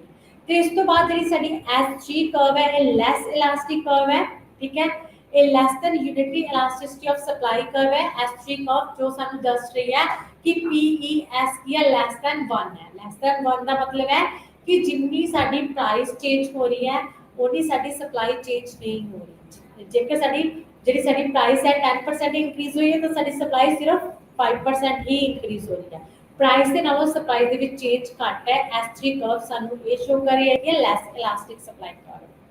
ਤੇ ਇਸ ਤੋਂ ਬਾਅਦ ਜਿਹੜੀ ਸਾਡੀ S4 कर्व है, S4 कर्व सानू की शो कर रही है कि ਜਿਹੜੀ ਸਾਡੀ PES है प्राइस इलास्टिसिटी ऑफ सप्लाई की है इक्वल टू 0। ਇਹ ਸਾਨੂੰ ਦੱਸ ਰਹੀ ਹੈ ਕਿ नो इलास्टिक, ਕੋਈ ਵੀ ਇਲਾਸਟਿਸਿਟੀ ਨਹੀਂ ਹੈ ਕਿ ਜਿੰਨੀ ਸਾਡੀ ਸਪਲਾਈ ਪਹਿਲਾਂ ਸੀਗੀ ਸਾਡੀ ਸਪਲਾਈ ਉਨੀ ਹੀ ਸੇਮ ਹੈ। ਪ੍ਰਾਈਸ ਦੇ ਵਿੱਚ ਇਨਕਰੀਜ਼ ਡਿਕਰੀਜ਼ ਹੋਣ ਦੇ ਨਾਲ ਸਪਲਾਈ ਤੇ ਕੋਈ ਵੀ ਚੇਂਜ ਇਫੈਕਟ ਨਹੀਂ ਪੈ ਰਿਹਾ, ਸਪਲਾਈ ਸਾਡੀ ਪਹਿਲਾਂ ਜਿੰਨੀ ਹੀ ਰਹੇਗੀ। ਤਾਂ ਜਿਹੜੀ PES ਆ ਉਹ ਕੀ ਹੋਏਗੀ, ਇਕੁਅਲ ਟੂ 0 ਕਿਹਦੇ ਉੱਪਰ, S4 ਕਰਵ ਦੇ ਵਿੱਚ। ਇਹਦੇ ਵਿੱਚ ਜਿੰਨੀ ਜ਼ਿਆਦਾ ਇਲਾਸਟਿਸਿਟੀ ਹੋਏਗੀ ਕਰਵਸ ਦੀ ਉਨੀ ਹੀ ਜ਼ਿਆਦਾ ਪ੍ਰਾਈਸ ਜ਼ਿਆਦਾ ਚੇਂਜ ਹੋਏਗੀ ਕੀਮਤ ਦੇ ਨਾਲੋਂ। ਜਿਵੇਂ ਕਿ S1 ਮੋਰ ਇਲਾਸਟਿਕ ਹੈ, S2 ਯੂਨਿਟਰੀ ਇਲਾਸਟਿਕ ਹੈ ਤੇ S3 ਲੈਸ ਇਲਾਸਟਿਕ ਹੈ। S0 ਇਨਫਿਨਿਟੀ ਹੈ ਤੇ S4 ਇਕੁਅਲ ਟੂ 0 ਆ। ਇਹ ਸੀਗੀ ਸਾਡੀ ਜਿਹੜੀ ਸੀਗੀ ਇਲਾਸਟਿਸਿਟੀ ਆਫ ਸਪਲਾਈ, ਉਹਨੂੰ ਮੈਜ਼ਰ ਕਰਨ ਦੇ ਮੈਥਡਸ ਤੇ ਟਾਈਪਸ। ਉਸ ਤੋਂ ਬਾਅਦ ਇਸ ਦੇ ਵਿੱਚ ਸਾਡਾ ਲਾਸਟ ਟੌਪਿਕਸ ਜਿਹਦੇ ਵਿੱਚ ਅਸੀਂ ਦੇਖਾਂਗੇ ਕਿ ਕਿਸੇ ਵਸਤੂ ਦੀ ਪੂਰਤੀ ਨੂੰ ਪ੍ਰਭਾਵਿਤ ਕਰਨ ਵਾਲੇ ਤੱਤ। ਜਿਹੜੀ ਸਾਡੀ ਚੇਂਜ ਹੁੰਦੀ ਹੈ ਇਲਾਸਟਿਸਿਟੀ ਆਫ ਸਪਲਾਈ ਦੇ ਵਿੱਚ ਪ੍ਰਾਈਸ ਦੇ ਥਰੂ ਜਾਂ ਪ੍ਰਾਈਸ ਤੋਂ ਇਲਾਵਾ ਕਿਹੜੀਆਂ ਚੀਜ਼ਾਂ ਨੇ ਜਿਹੜੀ ਸਾਡੀ ਸਪਲਾਈ ਉਹਨੂੰ ਅਫੈਕਟ ਕਰਦੀਆਂ ਨੇ। ਬਹੁਤ ਸਾਰੀਆਂ ਚੀਜ਼ਾਂ ਨੇ ਜਿਹਦੇ ਵਿੱਚ ਸਾਡੀ ਸਪਲਾਈ ਅਫੈਕਟ ਹੁੰਦੀ ਹੈ। ਤਾਂ ਇਹਦੇ ਵਿੱਚ ਤੁਸੀਂ ਫਰਸਟ ਤੇ ਦੇਖ ਸਕਦੇ ਹੋ ਭਵਿੱਖ ਵਿੱਚ ਆਉਣ ਵਾਲੀਆਂ ਕੀਮਤਾਂ। ਜਿਹੜੀਆਂ ਭਵਿੱਖ ਵਿੱਚ ਕੀਮਤਾਂ ਹੁੰਦੀਆਂ ਨੇ ਕਿਸੇ ਵੀ ਗੁੱਡ ਨਾਲ ਰਿਲੇਟਡ, ਜਦੋਂ ਸਾਨੂੰ ਉਹ ਅਸੀਂ ਮੈਜ਼ਰ ਕਰਦੇ ਹਾਂ, ਅਜ਼ਿਊਮ ਕਰਦੇ ਹਾਂ, ਉਹਨਾਂ ਦਾ ਸਾਡੀ ਸਪਲਾਈ ਤੇ ਇਫੈਕਟ ਪੈਂਦਾ ਹੈ। ਅਗਰ ਸਾਨੂੰ ਲੱਗਦਾ ਕਿ ਭਵਿੱਖ ਦੇ ਵਿੱਚ ਸਾਡੀ ਵਸਤੂ ਦੀਆਂ ਕੀਮਤਾਂ ਵਧਣਗੀਆਂ, ਭਵਿੱਖ ਦੇ ਵਿੱਚ ਕੀਮਤਾਂ ਵਧਣਗੀਆਂ, ਇਟਸ ਮੀਨ ਸਾਨੂੰ ਪ੍ਰੋਫਿਟ ਜ਼ਿਆਦਾ ਹੋਏਗਾ। ਤਾਂ ਹੁਣ ਅਸੀਂ ਪ੍ਰੈਜ਼ੈਂਟ ਟਾਈਮ ਵਸਤੂ ਦੀ ਜਿਹੜੀ ਸਪਲਾਈ ਉਹਨੂੰ ਇਨਕਰੀਜ਼ ਕਰ ਦਿੰਦੇ ਹਾਂ, ਫਿਊਚਰ ਦੇ ਵਿੱਚ ਪ੍ਰੋਫਿਟ ਨੂੰ ਗੇਨ ਕਰਾਂਗੇ। ਅੱਗੇ ਹੈਗਾ ਵਸਤੂ ਦੀ ਕੀਮਤ। ਕਿਸੇ ਵੀ ਪ੍ਰੈਜ਼ੈਂਟ ਟਾਈਮ ਦੇ ਵਿੱਚ ਵਸਤੂ ਦੀ ਕੀਮਤ ਤੇ ਵੀ ਸਪਲਾਈ ਡਿਪੈਂਡ ਕਰਦੀ ਹੁੰਦੀ ਆ। ਅਗਰ ਕਿਸੇ ਵਸਤੂ ਦੀ ਮੰਗ ਜ਼ਿਆਦਾ ਹੈ ਮੰਗ ਜ਼ਿਆਦਾ ਹੈ ਤਾਂ ਵਸਤੂ ਦੀ ਕੀਮਤ ਜ਼ਿਆਦਾ ਹੋਏਗੀ, ਜਿੰਨੀ ਕੀਮਤ ਜ਼ਿਆਦਾ ਹੋਏਗੀ ਉਨੀ ਉਹ ਸਪਲਾਈ ਜ਼ਿਆਦਾ ਹੋਏਗੀ, ਜਿੰਨੀ ਵਸਤੂ ਦੀ ਕੀਮਤ ਘੱਟ ਹੋਏਗੀ ਉਹਨੂੰ ਉਸ ਵਸਤੂ ਦੀ ਜਿਹੜੀ ਸਪਲਾਈ ਹੈ ਘੱਟ ਹੋਏਗੀ। ਤਾਂ ਵਸਤੂ ਦੀ ਕੀਮਤ ਜਿਹੜੀ ਸਪਲਾਈ ਉਹਦੇ ਵਿੱਚ ਕੀ ਹੋਏਗਾ, ਪੋਜ਼ਿਟਿਵ ਰਿਲੇਸ਼ਨਸ਼ਿਪ ਹੋਏਗਾ। ਉਸ ਤੋਂ ਬਾਅਦ ਇਹ ਵਸਤੂ ਦੀ ਮੰਗ ਜਿਹੜੀ ਹੈਗੀ ਆ ਐਕਸ ਗੁੱਡ ਦੀ ਡਿਮਾਂਡ ਤੇ ਵੀ ਆਪਣੀ ਜਿਹੜੀ ਸਪਲਾਈ ਹੈ ਡਿਪੈਂਡ ਕਰਦੀ ਹੈ, ਕਿਉਂਕਿ ਜਿੰਨੀ ਡਿਮਾਂਡ ਜ਼ਿਆਦਾ ਹੋਏਗੀ ਉਨੀ ਹੀ ਸਪਲਾਈ ਜ਼ਿਆਦਾ ਹੋਏਗੀ ਕਿਸੇ ਵਸਤੂ ਦੀ, ਜਿੰਨੀ ਡਿਮਾਂਡ ਘੱਟ ਹੋਏਗੀ ਉਨੀ ਹੀ ਜਿਹੜੀ ਆਪਣੀ ਸਪਲਾਈ ਹੈ ਘੱਟ ਹੋਏਗੀ। ਤੇ ਉਸ ਤੋਂ ਬਾਅਦ ਹੈ ਫਰਮਾਂ ਦੀ ਸੰਖਿਆ ਤੇ ਵੀ ਜਿਹੜੀ ਵਸਤੂ ਦੀ ਪੂਰਤੀ ਹੈ ਡਿਪੈਂਡ ਕਰਦੀ ਹੈ। ਅਗਰ ਕੋਈ ਵੀ ਇੱਕ ਫਰਮ ਹੈ ਬਾਜ਼ਾਰ ਦੇ ਵਿੱਚ ਤਾਂ ਵਸਤੂ ਦੀ ਸਪਲਾਈ ਕੀ ਹੈ ਘੱਟ ਹੋਏਗੀ ਤੇ ਪ੍ਰਾਈਸ ਜ਼ਿਆਦਾ ਮਹਿੰਗੀ ਹੋਏਗੀ। ਅਗਰ ਬਹੁਤ ਸਾਰੀਆਂ ਫਰਮਾਂ ਨੇ ਤਾਂ ਕੀ ਹੈ ਸਪਲਾਈ ਬਹੁਤ ਜ਼ਿਆਦਾ ਹੋਏਗੀ ਸੇਮ ਗੁੱਡ ਦੀ। ਤੇ ਉਸ ਤੋਂ ਬਾਅਦ ਹੈ ਫਰਮਾਂ ਦੇ ਉਦੇਸ਼, ਜਿਹੜੇ ਆਪਣੇ ਮੋਟਿਵ ਨੇ ਪ੍ਰੋਡਿਊਸਰਸ ਤੇ ਕਿ ਉਹ ਕੀ ਸੋਚ ਕੇ ਕਿਸੇ ਵਸਤੂ ਨੂੰ ਪ੍ਰੋਡਿਊਸ ਕਰਦੇ ਨੇ, ਉਸ ਤੇ ਵੀ ਆਬਜੈਕਟਿਵਸ ਤੇ ਵੀ ਡਿਪੈਂਡ, ਏਮਸ ਤੇ ਵੀ ਡਿਪੈਂਡ ਕਰਦੀ ਹੈ ਪੂਰਤੀ। ਅਗਰ ਕਿਸੇ ਵੀ ਫਰਮ ਜਾਂ ਪ੍ਰੋਡਿਊਸਰਸ ਦਾ ਏਮ ਮੋਰ ਪ੍ਰੋਫਿਟ ਗੇਨ ਕਰਨਾ ਹੈ ਤਾਂ ਉਹ ਕਦੋਂ ਪੂਰਤੀ ਨੂੰ ਜ਼ਿਆਦਾ ਕਰੇਗਾ, ਸਿਰਫ ਜਦੋਂ ਪ੍ਰਾਈਸਿਸ ਇੰਕਰੀਜ਼ ਹੋਣਗੀਆਂ ਉਦੋਂ ਹੀ ਪੂਰਤੀ ਜ਼ਿਆਦਾ ਕਰੇਗਾ। ਲੇਕਿਨ ਅਗਰ ਕਿਸੇ ਪ੍ਰੋਡਿਊਸਰ ਤੇ ਫਰਮ ਦਾ ਉਦੇਸ਼ ਕੀ ਆਪਣਾ ਨਾਮ ਕਮਾਉਣਾ ਹੈ ਕਿ ਮੇਰੇ ਪ੍ਰੋਡਕਟ ਦੀ ਹਰ ਜਗ੍ਹਾ ਡਿਮਾਂਡ ਹੋਵੇ, ਤਾਂ ਉਹ ਘੱਟ ਪ੍ਰਾਈਸਿਸ ਤੇ ਵੀ ਆਪਣੀ ਜਿਹੜੀ ਹੈ ਗੁੱਡ ਉਹਦੀ ਡਿਸਟ੍ਰੀਬਿਊਸ਼ਨ ਕਰੇਗਾ, ਸਪਲਾਈ ਕਰੇਗਾ। ਤੇ ਭਵਿੱਖ ਦੇ ਵਿੱਚ ਜਿਹੜੀਆਂ ਫਿਊਚਰ ਐਕਸਪੈਕਟੇਸ਼ਨਸ ਨੇ ਉਹਨਾਂ ਤੇ ਵੀ ਕਿਸੇ ਵੀ ਗੁੱਡ ਦੀ ਜਿਹੜੀ ਆਪਣੀ ਸਪਲਾਈ ਹੈ ਡਿਪੈਂਡ ਕਰਦੀ ਹੈ। ਅਗਰ ਮੈਨੂੰ ਲੱਗਦਾ ਹੈ ਕਿ ਫਿਊਚਰ ਦੇ ਵਿੱਚ ਮੇਰੇ ਗੁੱਡਸ ਦੀ ਡਿਮਾਂਡ ਵਧੇਗੀ ਤਦ ਮੈਂ ਪ੍ਰੈਜ਼ੈਂਟ ਟਾਈਮਸ ਆਪਣੀ ਜਿਹੜੀ ਸਪਲਾਈ ਹੈ ਉਹਨੂੰ ਇਨਕਰੀਜ਼ ਕਰੂੰਗਾ। ਅਗਰ ਲੱਗਦਾ ਕਿ ਫਿਊਚਰ ਦੇ ਵਿੱਚ ਮੇਰੇ ਪ੍ਰੋਡਕਟਸ ਦੀ ਡਿਮਾਂਡ ਘਟੇਗੀ ਤਦ ਮੈਂ ਆਪਣੇ ਗੁੱਡ ਦੀ ਜਿਹੜੀ ਸਪਲਾਈ ਉਹਨੂੰ ਘੱਟ ਕਰਾਂਗਾ। ਉਤਪਾਦਨ ਦੇ ਸਾਧਨ ਫੈਕਟਰ ਆਫ ਪ੍ਰੋਡਕਸ਼ਨਸ ਅਗਰ ਈਜ਼ੀਲੀ ਅਵੇਲੇਬਲ ਨੇ ਦੈਨ ਫਿਰ ਕੀ ਆ ਗੁड्स ਦੀ ਸਪਲਾਈ ਜ਼ਿਆਦਾ ਹੋਏਗੀ, ਜ਼ਿਆਦਾ ਗੁड्स ਦੀ ਪ੍ਰੋਡਕਸ਼ਨ ਹੋਏਗੀ ਕਿਉਂਕਿ ਕਾਸਟ ਘੱਟ ਹੈ ਲੇਕਿਨ ਰੈਵਨਿਊ ਜ਼ਿਆਦਾ ਹੈ ਤਾਂ ਪ੍ਰੋਫਿਟ ਜ਼ਿਆਦਾ ਹੋਏਗਾ। ਅਗਰ ਹੈ ਆਪਣੇ ਕੋਲ ਟੈਕਨੀਕਸ ਨੇ, ਟੈਕਨੀਕਸ ਦੇ ਵਿੱਚ ਚੇਂਜ ਹੋ ਰਿਹਾ ਹੈ, ਠੀਕ ਹੈ, ਟੈਕਨੋਲੋਜੀ ਡਿਵੈਲਪ ਹੋ ਰਹੀ ਹੈ ਤਾਂ ਫੈਕਟਰ ਆਫ ਜਿਹੜੀ ਪ੍ਰੋਡਕਸ਼ਨ ਹੈ ਉਹ ਵੀ ਘਟੇਗੀ, ਤਾਂ ਪ੍ਰਾਈਸਿਸ ਇੰਕਰੀਜ਼ ਹੋਣ ਦੇ ਨਾਲ ਫਿਰ ਪ੍ਰੋਫਿਟ ਜ਼ਿਆਦਾ ਗੇਨ ਹੋਏਗਾ, ਸਪਲਾਈ ਇਨਕਰੀਜ਼ ਹੋਏਗੀ। ਅੱਗੇ ਇਨਵੈਸਟਮੈਂਟਸ ਜ਼ਿਆਦਾ ਹੈ, ਇਨਵੈਸਟਮੈਂਟ ਜ਼ਿਆਦਾ ਹੋਣ ਦੇ ਨਾਲ ਵੀ ਜਿਹੜੀ ਆਪਣੀ ਸਪਲਾਈ ਹੈ ਇਨਕਰੀਜ਼ ਹੋਏਗੀ। ਗਵਰਨਮੈਂਟ ਪਾਲਿਸੀਜ਼ ਨੇ, ਸਰਕਾਰ ਦੀ ਨੀਤੀ ਗਵਰਨਮੈਂਟ ਪਾਲਿਸੀਜ਼ ਚੀਪ ਨੇ, ਫਿਜ਼ੀਕਲ ਪਾਲਿਸੀਜ਼ ਦੇ ਵਿੱਚ ਐਕਸਪੈਂਡੀਚਰ ਜ਼ਿਆਦਾ ਨੇ, ਡਿਮਾਂਡ ਜ਼ਿਆਦਾ ਹੈ ਤਦ ਵੀ ਡਿਮਾਂਡ ਨੂੰ ਕਵਰ ਕਰਨ ਦੇ ਲਈ ਜਿਹੜੀ ਸਾਡੀ ਸਪਲਾਈ ਹੈ ਉਹ ਕੀ ਹੋਏਗੀ ਇਨਕਰੀਜ਼ ਹੋਏਗੀ। ਅਗਰ ਹੈ ਨੈਚੁਰਲ ਰਿਸੋਰਸਿਸ ਈਜ਼ੀਲੀ ਅਵੇਲੇਬਲ ਨੇ ਤਦ ਵੀ ਜਿਹੜੀ ਫੈਕਟਰ ਆਫ ਪ੍ਰੋਡਕਸ਼ਨ ਹੈ ਘੱਟ ਹੋਏਗੀ ਤੇ ਪ੍ਰੋਫਿਟ ਜ਼ਿਆਦਾ ਅਰਨ ਹੋਏਗਾ ਤੇ ਸਪਲਾਈ ਆਪਣੀ ਹੈ ਜਿਹੜੀ ਇਨਕਰੀਜ਼ ਹੋਏਗੀ। ਇਹ ਸੀ ਜਿਹੜੇ ਸਪਲਾਈ ਦੇ ਡਿਫਰੈਂਟ ਟਾਈਪਸ ਆਫ ਫੈਕਟਰਸ ਜਿਨ੍ਹਾਂ ਦੇ ਥਰੂ ਆਪਣੀ ਸਪਲਾਈ ਆ ਅਫੈਕਟ ਕਰੇਗੀ ਤੇ ਇਲਾਸਟਿਸਿਟੀ ਆਫ ਸਪਲਾਈ ਆ ਚੇਂਜ ਹੋਏਗੀ। ਠੀਕ ਹੈ, ਇਹ ਕੀਮਤ ਤੇ ਕੀਮਤ ਤੋਂ ਇਲਾਵਾ ਵੀ ਹੋਰ ਬਹੁਤ ਸਾਰੀਆਂ ਇਦਾਂ ਦੀਆਂ ਚੀਜ਼ਾਂ ਨੇ ਜਿਨ੍ਹਾਂ ਦੇ ਥਰੂ ਆਪਣੀ ਜਿਹੜੀ ਪ੍ਰਾਈਸ ਤੋਂ ਇਲਾਵਾ ਸਪਲਾਈ ਆ ਅਫੈਕਟ ਕਰਦੀ ਹੁੰਦੀ ਆ। ਤੇ ਇਸ ਦੇ ਨਾਲ ਹੀ ਜਿਹੜਾ ਆਪਣਾ ਅੱਜ ਵਾਲਾ ਇਹ ਟੌਪਿਕ ਹੈ ਇੱਥੇ ਖਤਮ ਹੁੰਦਾ ਹੈ ਤੇ ਨੈਕਸਟ ਟਾਈਮ ਨਿਊ ਟੌਪਿਕ ਕਰਾਂਗੇ। ਤਦ ਧੰਨਵਾਦ, ਥੈਂਕ